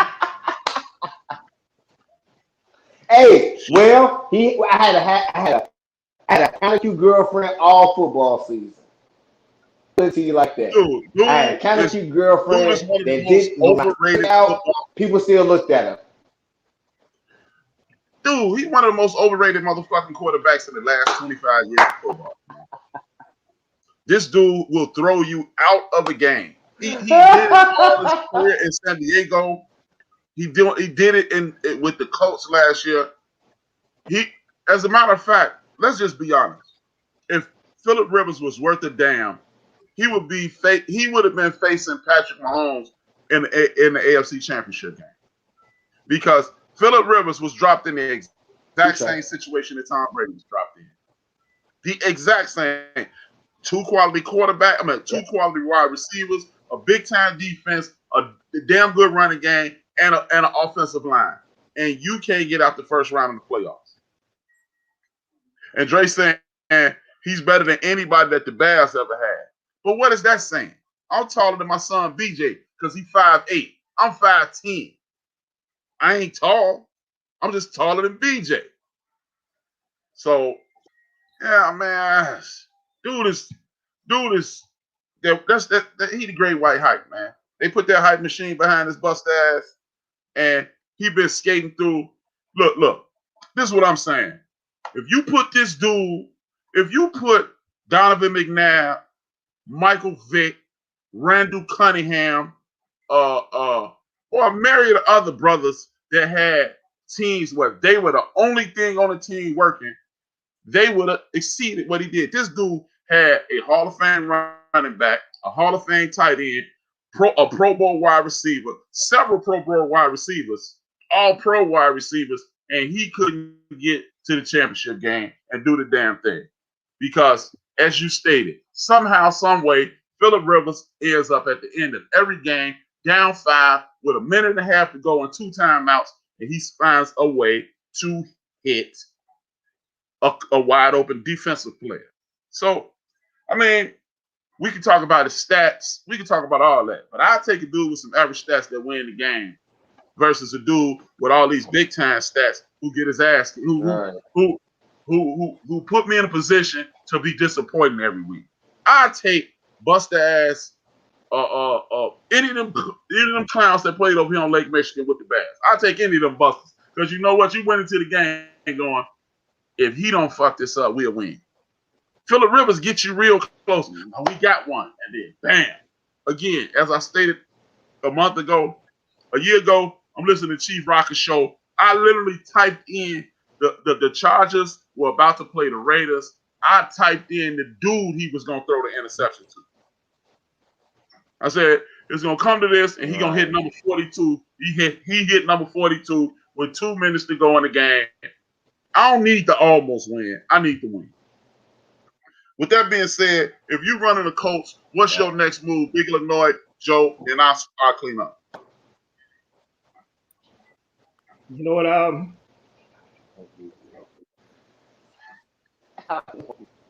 I would. Okay, it depends on if the Cowboys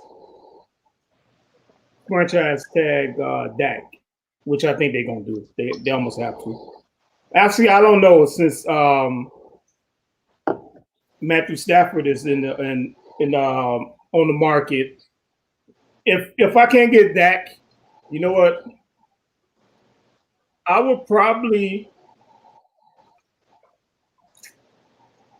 because you need they got a quarterback on their roster. Why not Jacoby Brissett?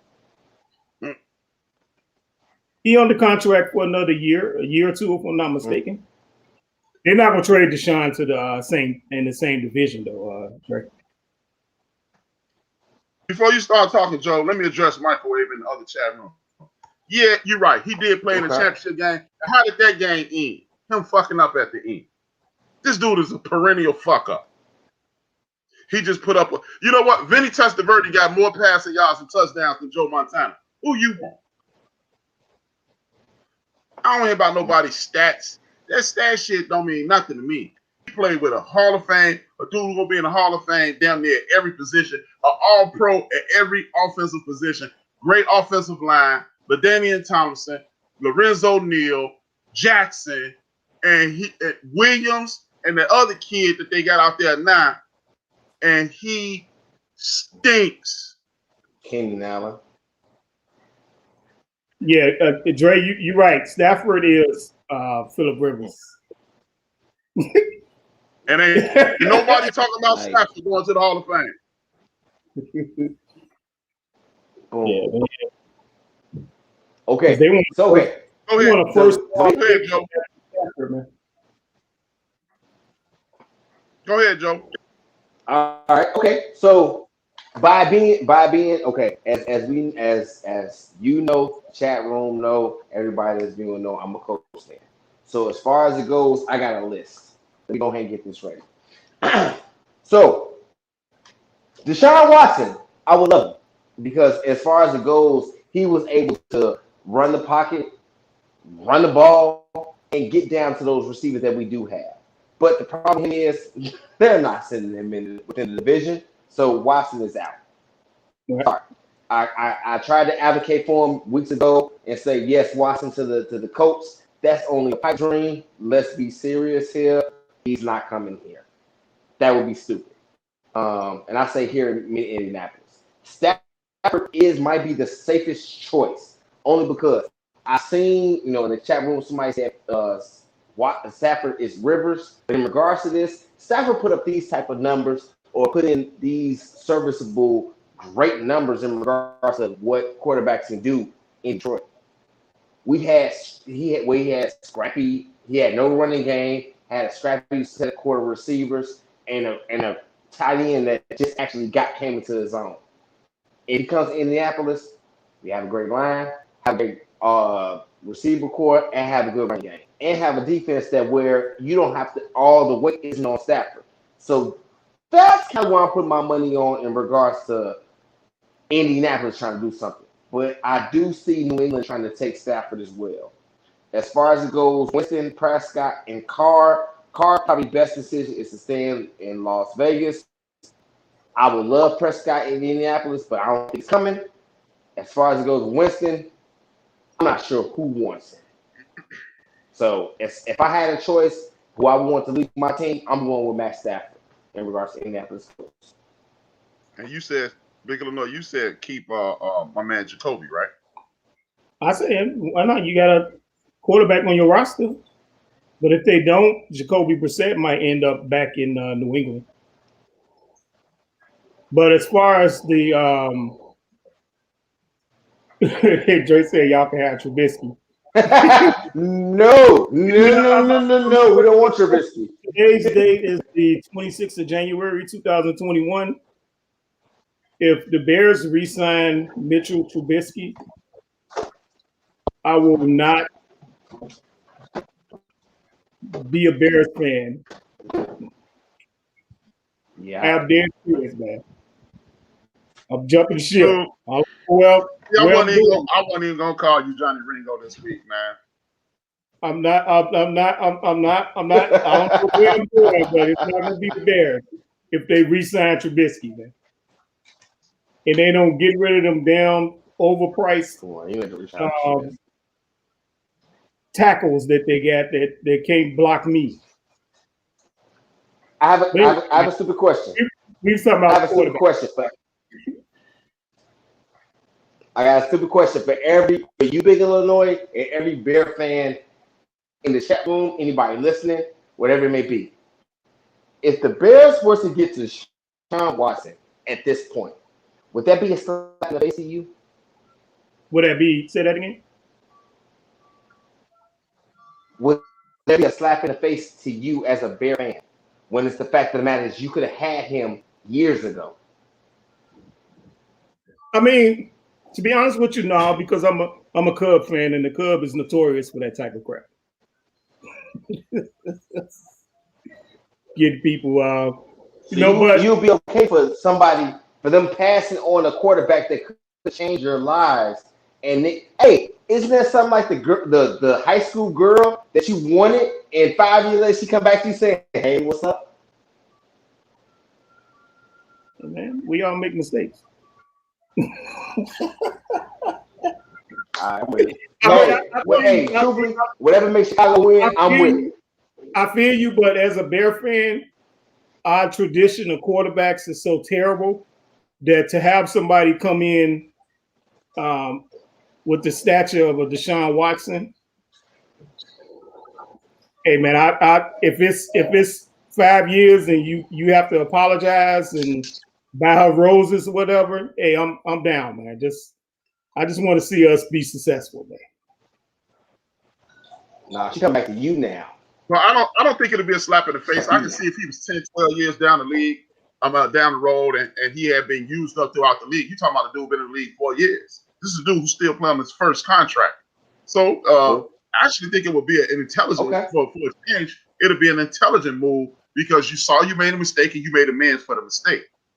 Now, if he was used up, if he was in year 14 and then you go get him, then yeah, you look like a damn fool. But still on his rookie deal and just signed his first extension, I'm taking him. Because I think what's going to happen, I don't know which quarterback that they're going to get, but they franchise tagging Allen Robinson. I think they might be forced to, but I think they're gonna franchise tag him and trade him. To be in my opinion, because I don't know if you want to pay Allen Robinson 17 to 18 a year at this point, depending on the quarterback that they get. So I think the first thing they have to do is tag him first, depending on what quarterback they get, if they get one, or if they have to draft one. If they have to draft a quarterback, they're gonna trade Allen Robinson to somebody, probably Miami. Okay, I got one name for you in regards to what you just said. DeAndre Hopkins. Who was his quarterback before Deshaun Watson? Shit, the dude at the gas station, the jerk chicken man. Matt Schaub. Okay, so okay, there we go. Matt Schaub. So side note, when have you not known for DeAndre Hopkins not having over 1,000+ yards, 100-some receptions, so many touchdowns in the past 6-7 years without Deshaun Watson? Right. I mean, Quarterback don't mean nothing. Is what he's saying. It's what he's saying. Right. What he's saying is quarterback may not mean nothing if you can still do your thing. Right. Who's saying that? Oh no, I'm just saying overall because he's more so saying he's saying Allen Robinson may be formidable depending on who's his quarterback. I'm saying DeAndre Hopkins didn't have quarterback for a number of years. He was still productive. But so you what also are you truly saying about Allen Robinson? You compare an apple to a pear. Yeah, they look alike and they even taste alike, but they different. Say less. Say less. You're right.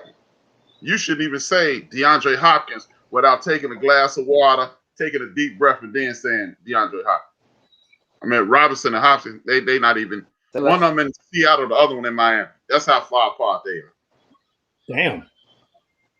He not even. Okay. Damn. Okay. Damn, he can at least be in. Can he be his Robin? Utah. At least can he be his number 2?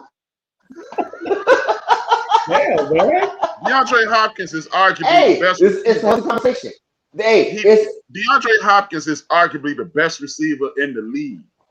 Robinson, is arguably the best receiver in Chicago. This is a dude who, when he's challenged, he drops the ball consistently. Hey, Tracy said that any team trading for Watson and giving up first-round picks is laughable. Hey, well, they know what else they need though. Shit, I would. If I was running a team, whatever the hell you need to get Watson, I'm getting it. Don't taste the same. Honestly, apples and pears don't taste the same, man. Apples and pears don't That's him. That's about, you know what? Right. That's the funny thing. That's the smartest thing. That's the most right. relevant thing he said all day in the chat room. That's why I've ignored it all. But with that being said, Matthew Stafford is on the trading block. Where does he need to go? If you were a team, would you pick him up? I'll speak on that. As far as it goes, I feel there are two sets of teams that would actually move forward with Matthew Stafford. For one, I already said Indianapolis Colts. Two would be in regards to New England Patriots.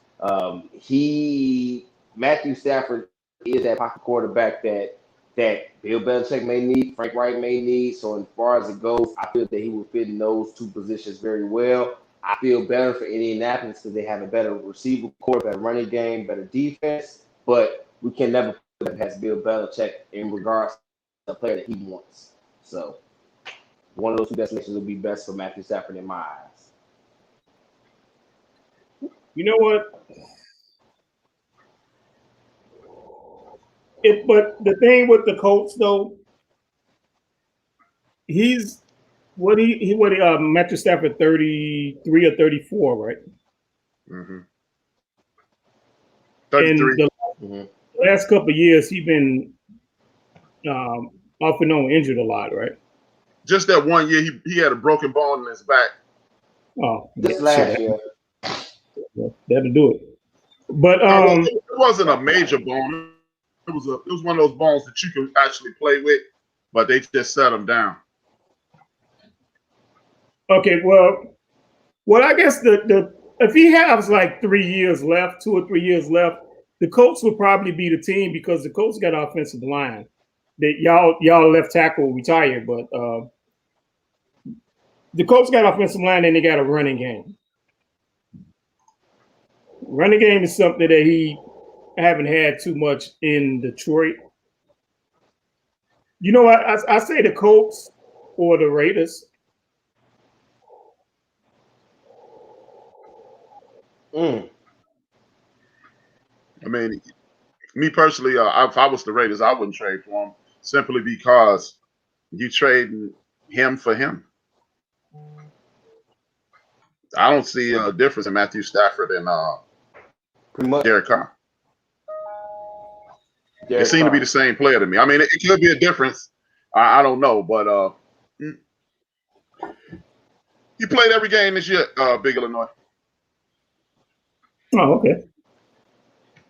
And he was without his number one receiver pretty much the whole year. And he was out. I'm gonna address what Dre said. Four picks. I don't remember anybody being traded for 4 picks for anyone. But if I could get a guy who can put up Joe Montana like numbers, and that's what he did this year, and I got to give up 4 draft picks. Nobody gives up their first 4 picks in any draft. So that means it might be a pick this year, a first and a second, well, first and a third this year, and a first and a third next year. I'm giving it up for a franchise quarterback, seeing how as you look around the National Football League and you see every team that's stinking is a team without a quarterback. I mean, it ain't even an exception. Facts. If you look bad, it's a great chance your quarterback sucks. So yeah, hey, I am big on what a bird in the hand versus drafting a might be, could be. We got to coach you up. That's just me. I don't know. Jets quarterback stink. Every team, Cincinnati, they was hanging in there until their quarterback got hurt. Jacksonville quarterback stinks. Denver quarterback stinks. Washington quarterback stinks. Dallas quarterback stinks. New York quarterback stinks. Yep. Philadelphia quarterback stinks. I mean, usually when your team stinks, your quarterback is the number one reason. So if you just need 4 picks from me or 3 picks, those dudes, I ain't trading the pot. This ain't spades. I don't need no possibles. I need some now. I got a question. I got a question. Philadelphia hired the offensive coordinator from the Colts because he's familiar with Philadelphia. That's the same offense that they was running. So Wentz more than likely going to be the starter. Plus, he's making a lot of money. What do you think about a team like the Bears or one of the other teams maybe trying to get Jalen Hurts, man? Nah. In regards to, I'm gonna speak on that. Let me speak on that as right. In regards to that, yes, you are correct. It was Nick Sirianni. He was offensive coordinator for the Colts under Frank Reich, so he does kind of know what the Philadelphia offense runs. But as far as it goes, now don't get rid of Jalen Hurts. Those two quarterbacks together, Wentz and Hurts, can be your 1-2, your dynamic punch. Because we all know Wentz gets hurt every year. He gets hurt every year. So he's going to miss a number of games. That's when Jalen Hurts steps in and makes sure that he gets it home. You've already showed last year that if you put Jalen Hurts in, you can win some games. You might not win them all, but you're going to win some games because he can run your offense. So as far as it goes, I'm keeping that 2-headed monster in regards to Wentz and Hurts. I'm not trading that formidable asset that can be used down the road. And by the road, I mean we 10, week 11. That's what I mean down the road. What he said. Seriously, I mean that would have been my answer. I mean, truth, that's pretty much it though, because we know Carson Wentz, like as much as we love Carson Wentz in regards to him being a quarterback, we know he gets hurt. Like it's just like you can go into, let's say if we go to NBA, we know Joel Embiid gonna get hurt. We know Kawhi Leonard gonna miss some games. We know Kyrie Irving gonna miss some games. So put Carson Wentz in that category of he's known to miss some games. So as far as it goes, keep Jalen Hurts there. He knows the offense. He can run the offense. We just might win an extra few games because of that. Keep him in there. And besides, I don't know if Jalen Hurts at this point in his career is an accurate enough passer to run the West Coast offense, because it looks like this boy in Chicago is running a classic version of the West Coast offense. He doesn't know how, in my opinion, he doesn't know how to adapt to the talent around him. He will consistently put a round peg in a square hole, and you need somebody who can run that offense the way he sees it being run, because he doesn't adapt to what he has. It's taken him 3 years to realize Mr. Trubisky works better on the move and a floating pocket. And if it takes your ass 3 years to figure that out, how long he's gonna take it with Hurts? But besides that, what Joe said? I just want to get a something that we can turn on the game and be like, oh, did you see what such and such did? As opposed to this mother. That's why I said what I said to Dre though. That's why I said what I said to Dre. I'm giving up 4 picks. If that's what it takes to get one of the best, this dude's the top 5 quarterback in the league. I mean, who's better than him? Russ is equal to or better than him.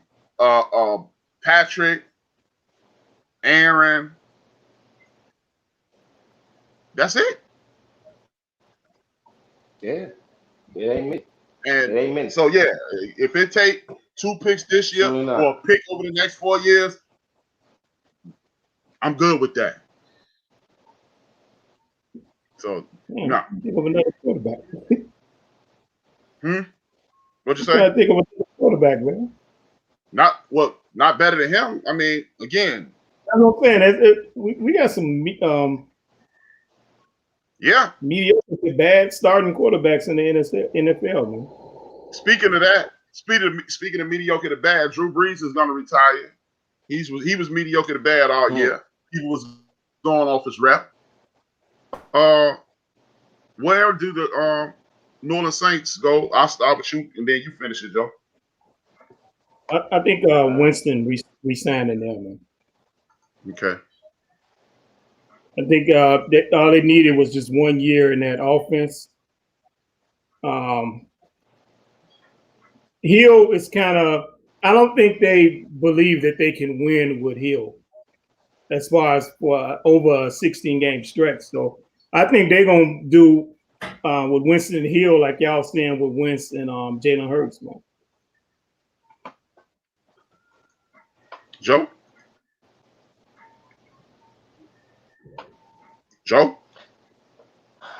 Okay.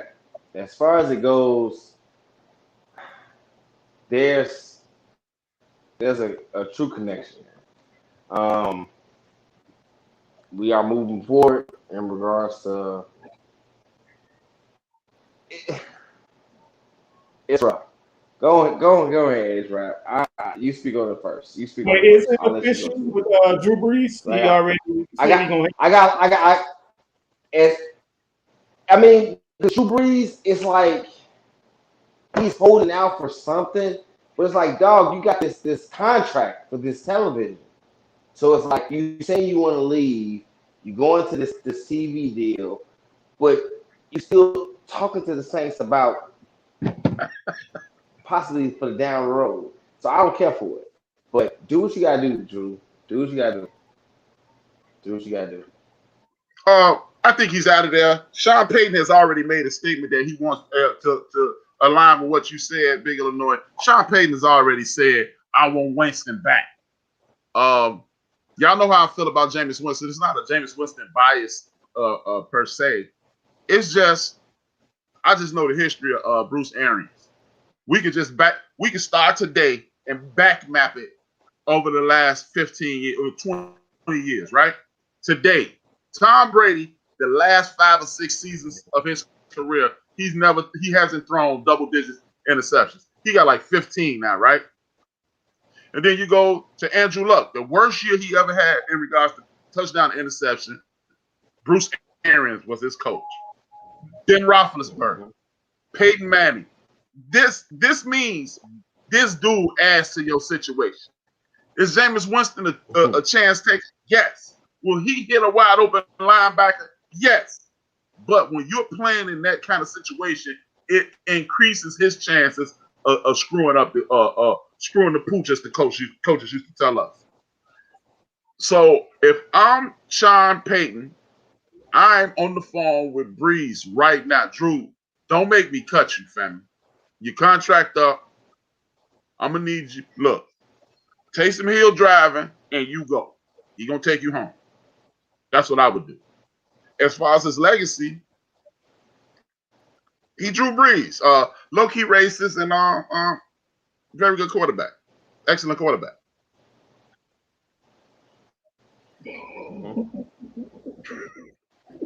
See, I told y'all when he spoke out against Kaepernick, I was done with him. I was it took him to act a fool this year for y'all to realize it. I said when he spoke up against Cap, I was done then. Now everybody hate. I've been hating the sucker. With that being said, let's Drew Brees. You know, I ain't never cared for Drew Brees because he beat the Colts. You good? Oh, no. Right. Hey, he called for a lynching. That's why I don't like his ass.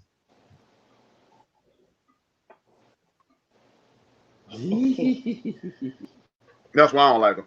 With that being said, man, the NFC and the AFC Championship games for this week, I'm gonna go with the one that sucked the most, which is the Kansas City Chiefs versus Buffalo Bills. First and foremost, shout out to the Buffalo Bills for progressively getting better. They were 500, missed the playoffs. Well, they made the playoffs. Then they won a playoff game last year. This year they made it all the way to the championship game. Big ups to them and their coaching staff and their management.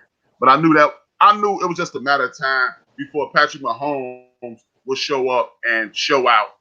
Thoughts on that game? We can start with you, Joe, then Big Illinois. But Patrick Mahomes is the man all day, every day. It sucks being a damn Raider fan cheering for a damn Colt. But hey, man, it is what it is. I mean, Kansas City Chiefs. Hey, as far as it goes, Patrick Mahomes and company, as we look at it, remember how a couple years ago we looked at the Golden State Warriors and no league was safe? Even if it was 10 points, 12 points, 15 points, we knew that they would come back. That's how I look at the Kansas City Chiefs. At one point in time when, Buffalo was up 3, then they scored. Once they missed that field goal and didn't make it 10 and made it 9, in my head I said, "Oh, they coming back." I don't know what it was. I just knew in my head that once they kicked that field goal, that's when things started to go the other way. We've seen Patrick Mahomes and company come back from all types of deficits, at least 15, 20 to Houston, Texas a couple last year. So I know in regards to what's going on with the Kansas City Chiefs, Patrick Mahomes is, we say searchable, we say formidable. He's a very good quarterback because he keeps his poise regardless of how many points they're down. As far as they said, 10 points down in the NFL game is damn near a loss. He say, "Oh, that's a walk in the park. Let's just take it one step at a time." He gets down there. They may score 7. Next time, score 3. Next time, score 7. But if you don't score in between any of that, you're down all of a sudden. So, as far as it goes, Kansas City Chiefs are pretty real. They're what we thought the New England Patriots were for the last 20 years. That's that team that I feel that they are now. So, as far as it goes, Kansas City Chiefs were the better team in the AFC. They took over the Buffalo Bills. Buffalo Bills couldn't keep scoring, and that's what's stopping. So. Hey, I want to before I answer that, Jay Fish said Dan Campbell hired them there an all-black coaching staff, but you know what he did though, man, because they hired Deuce Staley. I wanted the Bears to try to go after him because we lost a lot of coaches on defense and offense, but yeah, they loading up in Detroit though. But you know what, man? The thing with before you answer that, I just want to say one thing. Fuck the Lions because they fired Jim Caldwell. Go ahead. Yeah, exactly.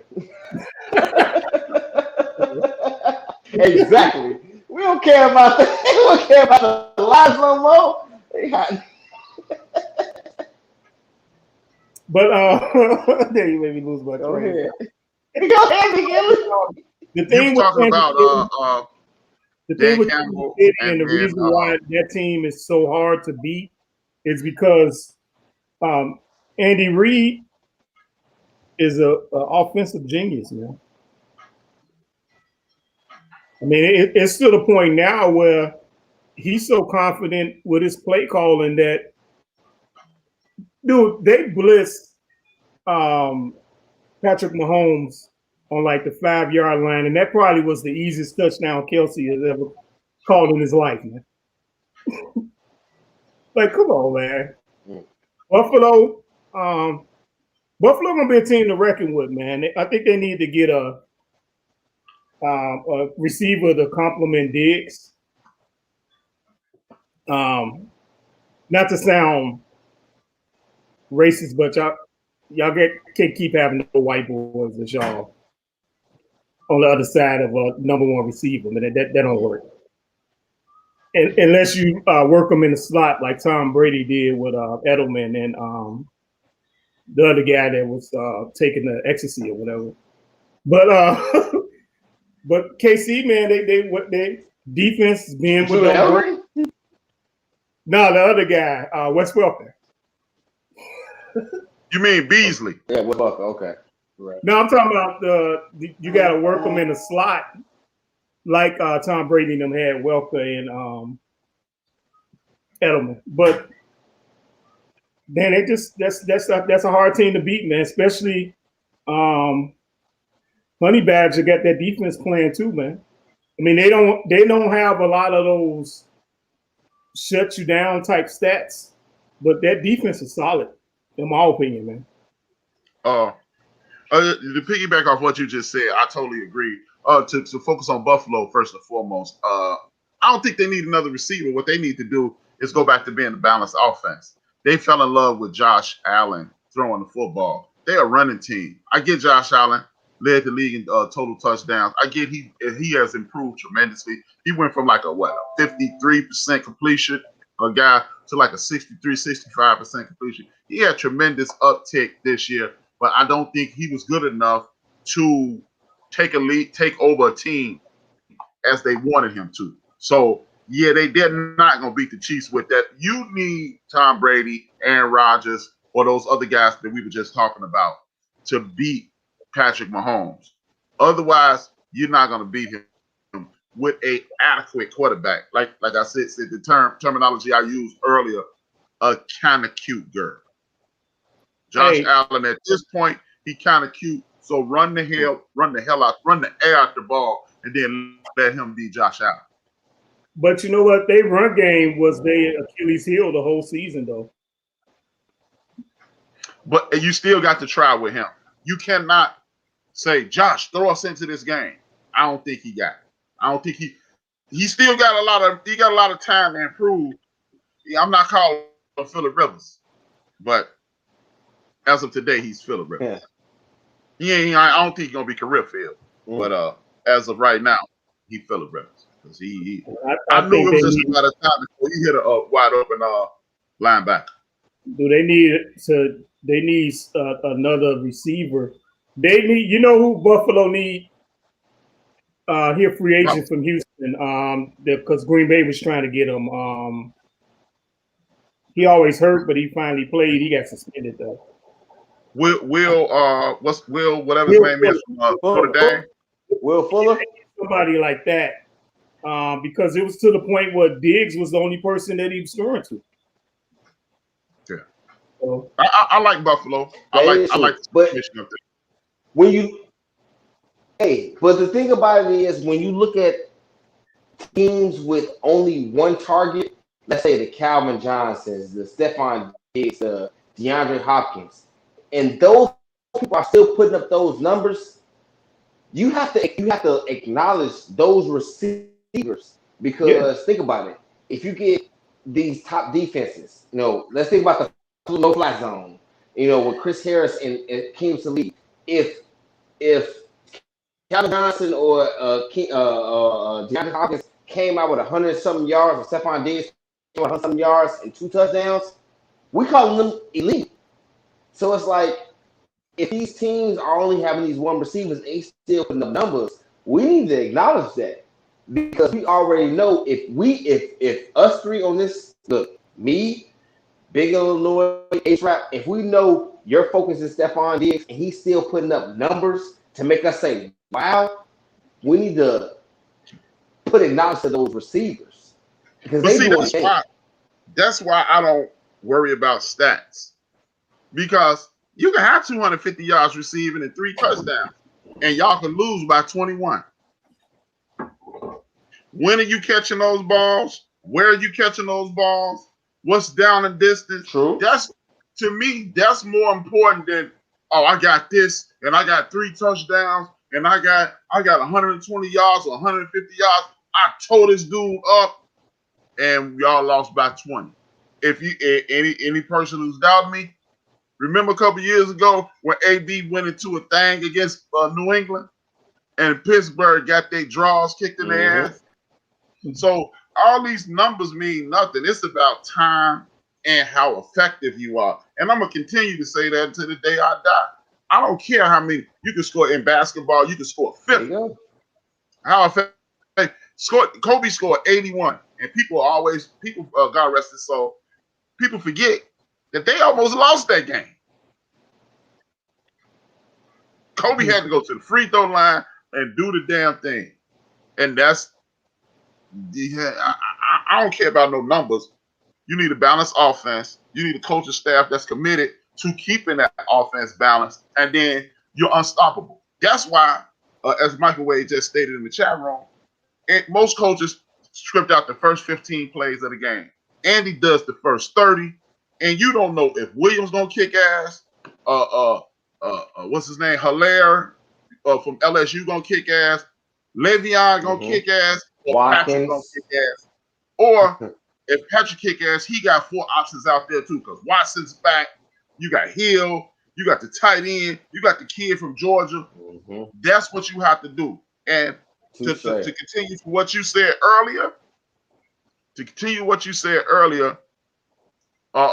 when you're looking at these Chiefs, I think it was Big Illinois who said this. When you're looking at these Chiefs, historically, the Chiefs have been an excellent drafting team. This is way before Andy Reid. They had Collier, they had Barry Word, they had Harvey Williams, they had Tamarick Vanover. They keep these receivers. They continue to draft well. They get solid defenders. This is a well-oiled machine who always needed a dude who could sling the ball. It's gonna be hard to knock. This is gonna be hard to knock the Chiefs off this perch. I'm gonna ask one more question, then I'm gonna go to this other game. Shannon and Skip was talking about this GOAT conversation. I don't really like that conversation. I know most people do, so I'm gonna participate in it. In regards to this GOAT thing, greatest of all time, ain't nobody better than this guy, yada, yada, yada. Does Patrick Mahomes have to win 6 or 7 Super Bowls to be considered the GOAT? I have an answer. I want to hear y'all's. Y'all can go any way y'all want to. I'll go to Illinois. Go ahead.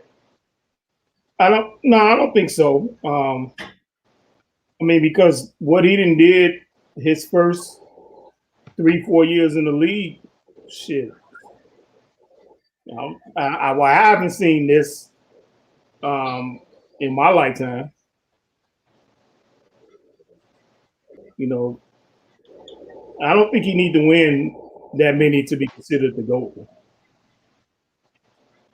Joe? in regards to this, in regards to this, it's gonna take Mahomes some time, but he's getting there because as far as it goes, the last few years in regards to Mahomes actually being a starting quarterback, he's done everything that we've asked Tom Brady to do. Come back from deficits. So as far as it goes, Tom Brady may be our Jordan and Patrick Mahomes may be our Kobe in regards to what's going on. All I ask is watch it, because if you love Tom Brady and you hate Patrick Mahomes, you're gonna miss that other side of that field where that man is doing his business, and vice versa. If you love Patrick Mahomes and hate Tom Brady, you're gonna miss the excellence that dude doing on that side of the field. So as far as it goes, watch this match in regards to Marvin Hagler and Tommy Hitman Hearns in the first round. This is going to be a slobber knocker. Do your thing, watch it, enjoy it. That's all I'm asking, because that's all I'm asking for. You know what? I mean, we're not giving predictions yet. I got a funny feeling that this might be another one of those 49ers versus Denver type Super Bowls where Kansas City might blow them out, man. Before we get to that, because we're gonna say that for next week. Right, that's next week. I'm sorry, man. I jumped in. No problem. In regards to that, I'm gonna go ahead and sign up with what Microwave just said. I'm gonna smoke a bag of that stuff that Microwave just hit. 3 to 4 to me. The reason I say 3 to 4 is because at this point, Patrick Mahomes is clearly the reason that they're winning. Tom Brady got 2 or 3 Super Bowls where he stunk all to be damned. He fucking stunk and still won. That's why, I mean, hey man, only a damn fool would sit around and say, oh man, Tom Brady ain't great. Tom Brady ain't one of the best ever. Tom Brady ain't arguably the best of all time. I'm not stupid enough to say that. But simultaneously, Patrick is the truth. From the first time you saw him, week 17 in Denver 2 years ago, to this very day, Patrick is the man. And that's why I can't speak for Microwave, but I'm assuming he's saying when you walk in the door, man, win league MVP, lose because your defense, sorry, lose because there was a couple of mistakes, because it was they got people going offsides and BS penalties. You lose because of that. Then you turn around, come back and win the Super Bowl, and then make it to the next one. And another thing that's going to put it over the top is, I call it the Joe Montana factor. Joe Montana won 4 Super Bowls, right? And no interceptions. We know the whole story. At that time, they were the NFC West. They were the Saints, they were the Rams, they were the 49ers, and they were the Cardinals. Tom Brady, if there's any serious knock on Tom Brady played in a division full of rereads.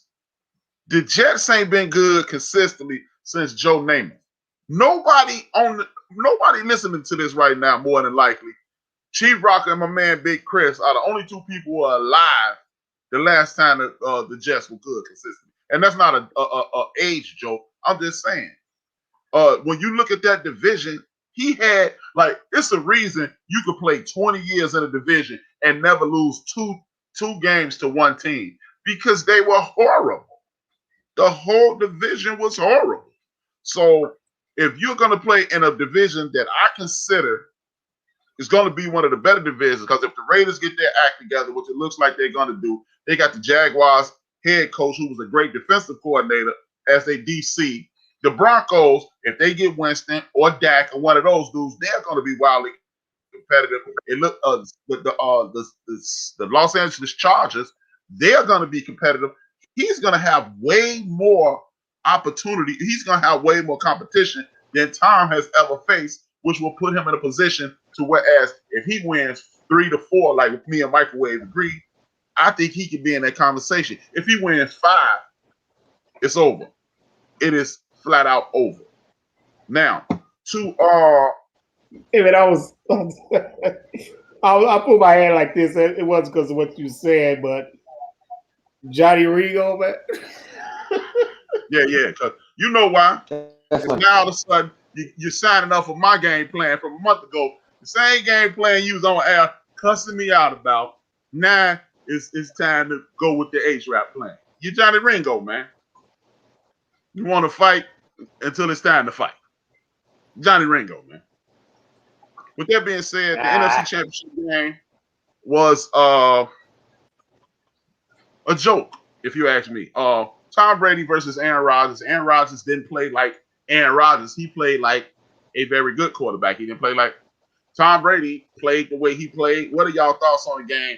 What help me understand this? Because there was a whole lot of Tom Brady ball washing going on Monday morning, and I don't get it.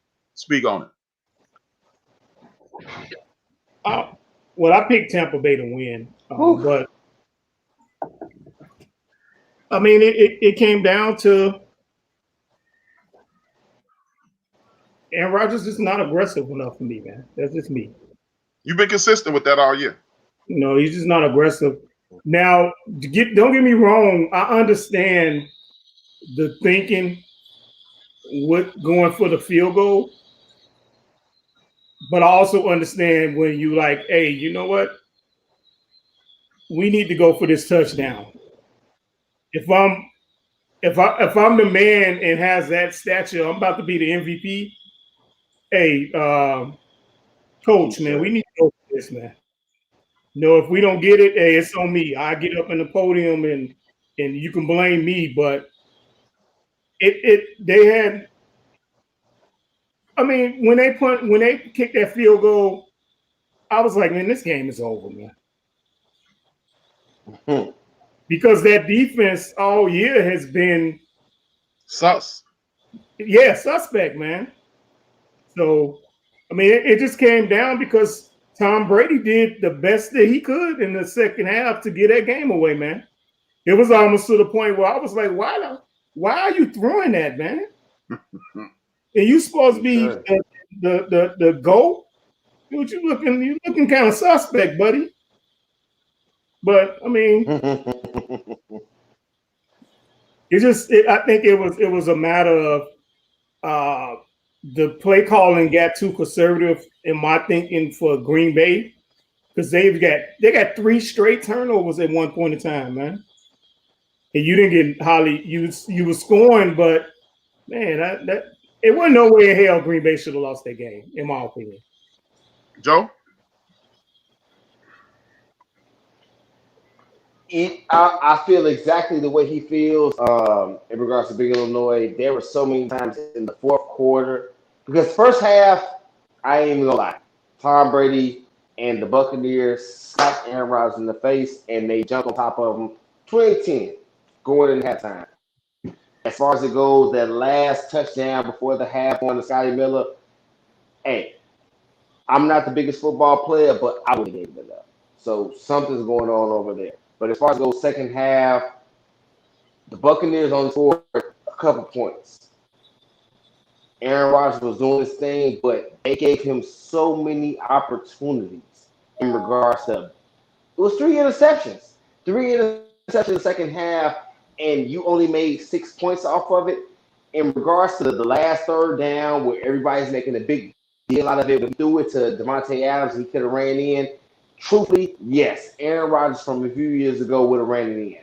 Maybe he's making life decisions in regards to I'm trying to keep my career intact, but I still felt he should have ran that. But again, I'm not the quarterback. So as regards to it goes, Rex Grossman and Aaron Rodgers have the same amount of NFC Championship wins. That can't stand because Aaron Rodgers, you're supposed to be the man in the NFC, and you keep getting beat on BS. Granted, 2 times defense lets you down, but as far as you, if you're supposed to be the man, that's where those points are supposed to come from you. But I'm not a football player, so I'm only a fan. As I I mean, always when Jones went out, that hurt him. But Williams and that rookie, I forgot his name, they Dylan. more capable of running that ball, man. Dylan. Yeah, Dylan. They more than capable of running that ball, man. So it was just a head scratcher, man. To me, I mean, that's another thing. Like people keep saying, "Oh, well, that's that stat thing again, man." It's circumstances that make you lose games.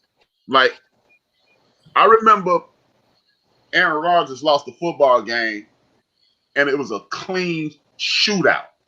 And Aaron Rodgers lost that game because the Packers couldn't stop nobody. They couldn't stop a bloody nose. See, we got to look at context.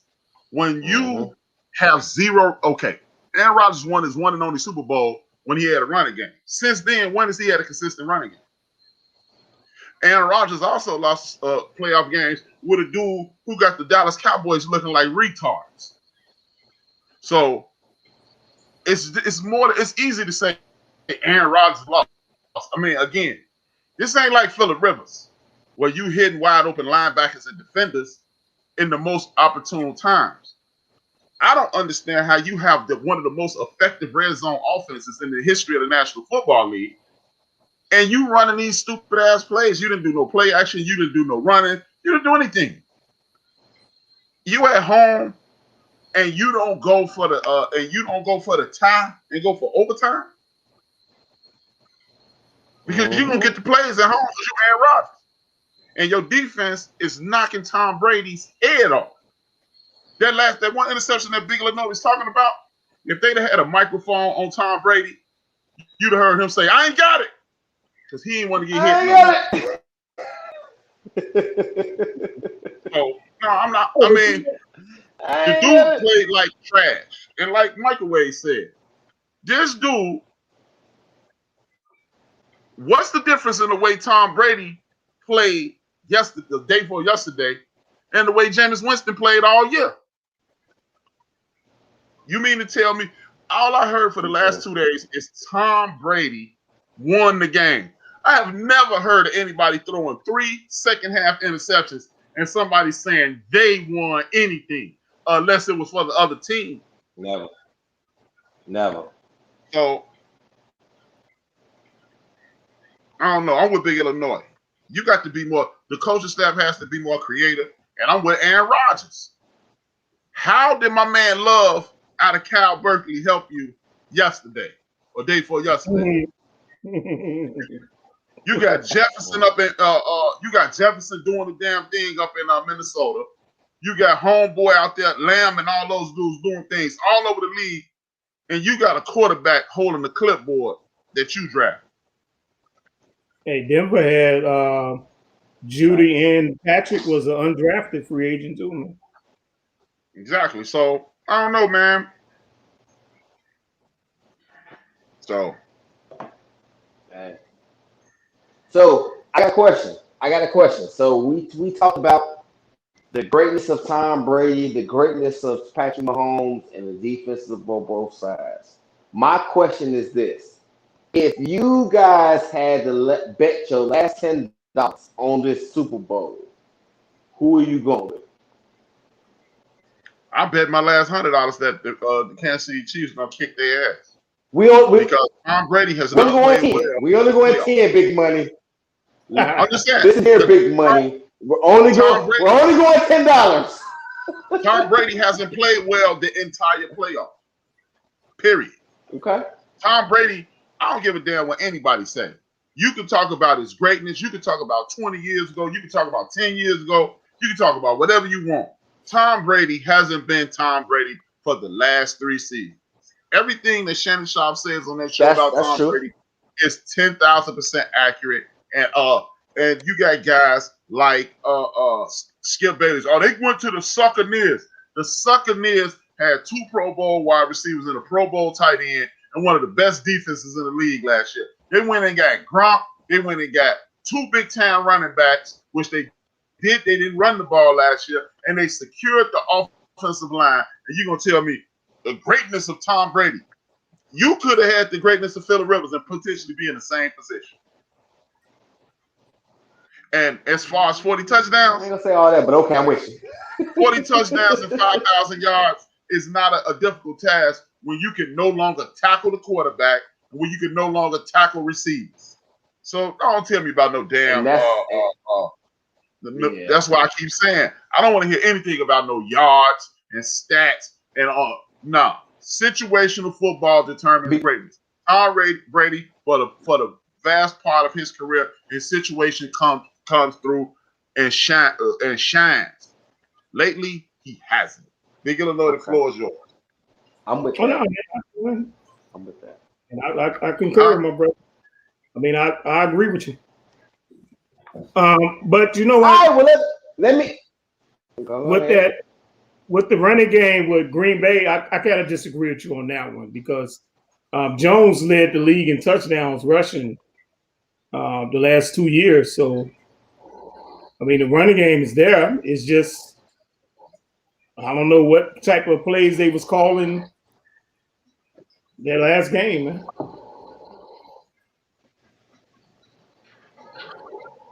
I can't argue with you. I mean, but that's another stat though. I mean, and I'm not disregarding what Jones is doing, but if you are one of the best offenses in the league and you got Aaron Rodgers back there, everybody keying on him and they do the 1 yard run thing. Like Brett Favre, I bet you Brett Favre got about 35 to 50 1 yard touchdowns. You don't get credit for that to me. I don't want to hear about no damn 1 yard on the 1 yard line touchdowns. Nah, you don't get credit for that to me. I mean, everybody else might like it, but see, that's that stat thing, man. Like Josh Allen, look at Josh Allen's stats. Josh Allen led the National Football League in a total touchdown.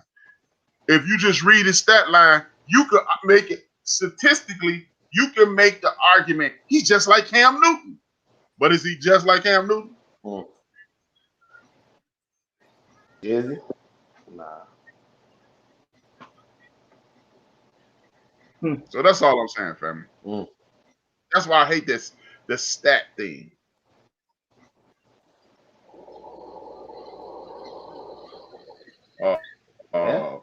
With that being, hey, well, you know what? That pretty much wraps it up, man. It's a wraps and scap seat. Let me see. Tampa Bay. Everything we need to. Said Tampa Bay gonna win the Super Bowl behind Alex Smith of all people. Mahomes carried the clipboard for his first season. Yeah, he did. Winston is not Tom Brady. That's why. But let me address that. Let me address Chuck before we sign off. Chuck said because Winston ain't Tom Brady. With the Winston last year, they was throwing the ball deep all day long. Just like the first part of this season, they was doing no play action. They was doing no throwing to the backs. And what was Tom Brady looking like? Trash. They convert. What's my man named Byron Leftwich converted more to a Tom Brady friendly offense, and they took off. They start like I'm trying to figure out like last week. Tom Brady won the football game, handing the ball off 40 times. I can win a damn NFL football game if you don't have a running back handing the ball off get the quarterback handing the ball to the man 40 times. It's a dude named Peter Brock. I bet you don't nobody listening to this know that dude name. He played in the NFC Championship, back-to-back NFC Championship games, handing the ball to Eric Dickerson. Is he good? No. What'd you say, Joe? I was gonna say there was a guy named Kirk Cousins doing that all this year, handing the ball off to Dalvin Cook. They didn't get to the playoffs, but damn it, he was formidable. So no, I ain't trying to hear this Tom Brady. It's just, and then one more thing, man, and then y'all can say y'all fired shots. The reason Tom Brady took a slight at the Chiefs saying, Jordan, we chasing Jordan. The reason they chasing Jordan is because Michael Jeffrey Jordan was the reason the Bulls won 6 NBA championships. It's harder to win 6 NBA championships than it is to win 6 Super Bowls because you can lose and you still got to come back and win 4 more. If the Bulls would have been playing lights out defense, they still could have lost without Michael Jordan scoring. And I ain't trying to stop it with this Michael Jordan and Tom Brady stuff. Bill Belichick is the reason they won because guess what? If what's the boy name? If Matt Ryan would have said Skip is the king of what if Matt Ryan would have scored one more touchdown? They ass would have lost. One more time. What if Pete Carroll That's true. would have ran the damn football with beast mode back-to-back 16-yard games? They would have lost. Since he the king of what if that, bro? What if Adam Vinatieri what if they wouldn't have cheated and beat the Rams that first year? So miss me with that nonsense. Adam Vinatieri got 3 wins from that shit. I'm with you, HRap, because they cheated them. Yeah. So I ain't trying to hit none of that. There's always a what if. There's always a what if in regards to as far as it goes, because Skip is, like you said, Skip is the man of that. Because if it wasn't for Ray Allen, he wouldn't, if he didn't hit that 3, then they would have won in the overtime. But there was reason win overtime because your team failed to hit the free throws that they needed to. I'm sorry, Big O Lord, that was your team. Because they hit the free throws they needed to secure the game. So that's neither here nor there.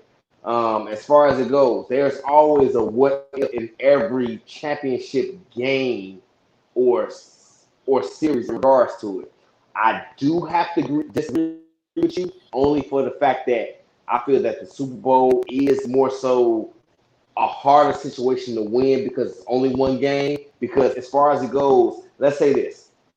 We've seen LeBron lose game 1 of the finals. If there was only one game in the finals, my G, he would have lost every single one of them. Pretty much. Mm-hmm. So as far as it goes in regards to watch this. Okay. This is why I'm saying that. Please let me interrupt you. Okay. Are you looking at the physicality of football, or are you looking at the fact that anybody? Because remember the Bulls won 72 games that year.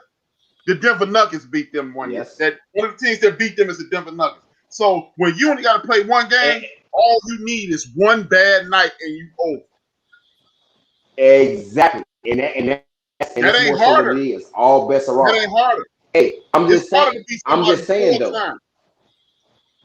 That is necessarily true. That's necessarily true. I'm just more so saying, as far as it goes with one game, you have to be on point with that. So if you're not on point with that one game, that's what can kill the championship for you. That's all I'm going off of. But that don't make it more difficult. That just means stakes is high. Because if well, I'm with that. So you can slide in a lucky punch. You can slide in a lucky punch in a fight and win. But if you had to fight this dude 4 more times, exactly. you might lose 4 more times. So anything can happen in a football. I'll give you that. I'll give you that. I can be as lucky as I need to be to win that one game, or I can be as skilled as I need to be to win those 4 games. But either way, skill is gonna be intact, and I think that it's less of a error or like mistake. It's like the error of mistake is way less in the Super Bowl than it is in a 4-game series. Only because if I mess up this game, I can still come back and beat you 4 games. That's all I'm saying. I just think it's harder to beat somebody 4 times. Oh, of course, because you actually have to beat them 4 times. You like, right. Yeah, the one time can be as it needs to be. But I'm with you. Okay, I'll concede to that. If the degree of difficulty is higher, I get a nod to Michael Jordan. I'll concede to that because as far as it goes, one game I can just be lucky. Hit the last game winning shot, we beat you. We may never have to face each other again. But if I have to beat you 3 more times after that, it may be nowhere near close to it. That scoring. So I'm with you. I'll concede to that. Yeah, Michael Wade said, I agree with it's hard to HRap to beat someone 4 times. However, one game in a scenario, there's no next game. That just made a microwave. I feel what you're saying. The stakes are higher. It's do or die. But no. It's do or die. But in regards to what Michael Wade is saying, what he's talking about is game 7 in those series that we're talking about. but it's still, that's why it's harder to beat someone 4 times. It's harder to beat someone 4 times. Just like, why you think you got Pacquiao, this dude 3, this dude, that dude 3? Because it's easy. That was a good fight. I won. That was a good fight. You won. That was a good fight. I won. That's why you have all these repeats. It's harder to go out there when somebody knows what you're going to do. They're going to make adjustments, and then you got to beat them again. And guess what? Tom Brady can win a Super Bowl and play like shit. Ask the Rams. Michael Jordan can't win a series and play like shit. And I'm the last dude defending Michael Jordan. But it's harder to win it back. And I hate basketball players with a passion. I hate it.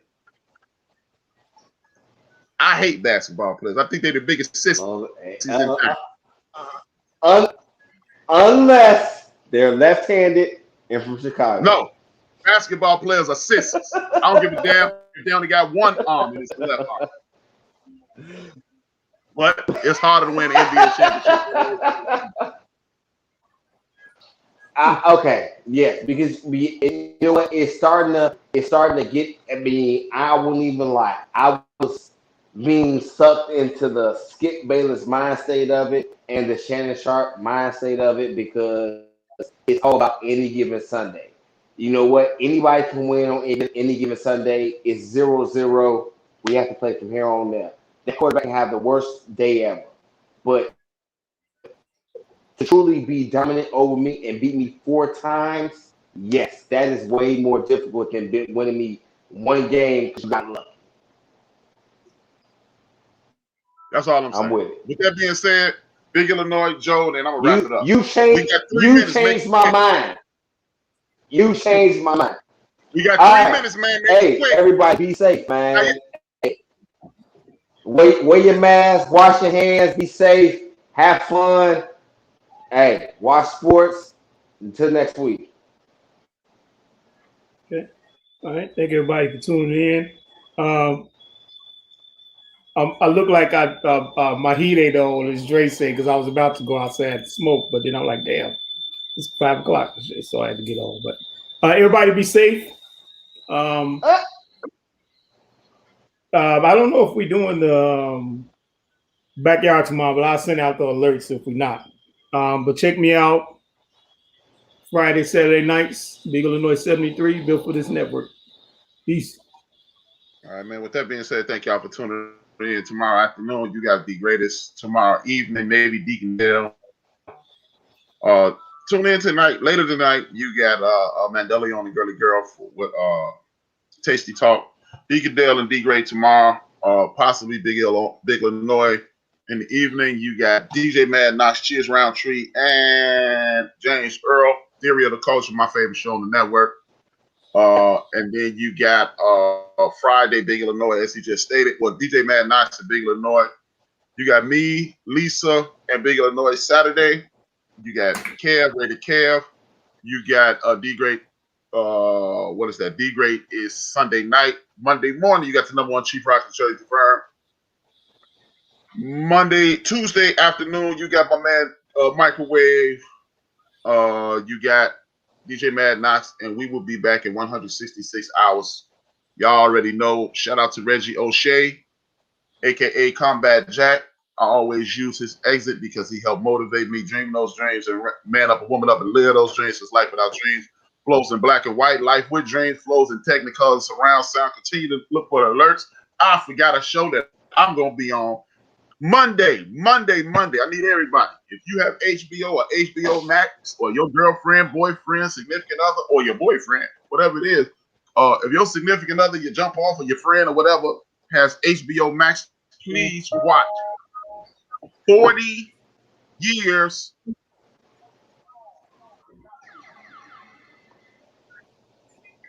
Please watch 40 Years a Prisoner on HBO Max. Me, Ben Wilkes, and my man Ivan will be doing a review on that show Monday evening, 9:30 Central. Ben from BS3 is on his network. This is an excellent documentary about a movement. Please pay attention to it. It is vital. If you look like me, or if you want to understand people that look like me, do the damn thing. Check us out. It's gonna be real. 2 fingers, 1 word. This your man HRap, and y'all heard we are. One more thing. HRap. Before you hang up, HRap, follow our IG page, End of the Bench IG. Follow us. We gonna start putting things together. Hey, we love y'all. Go ahead, HRap. Peace.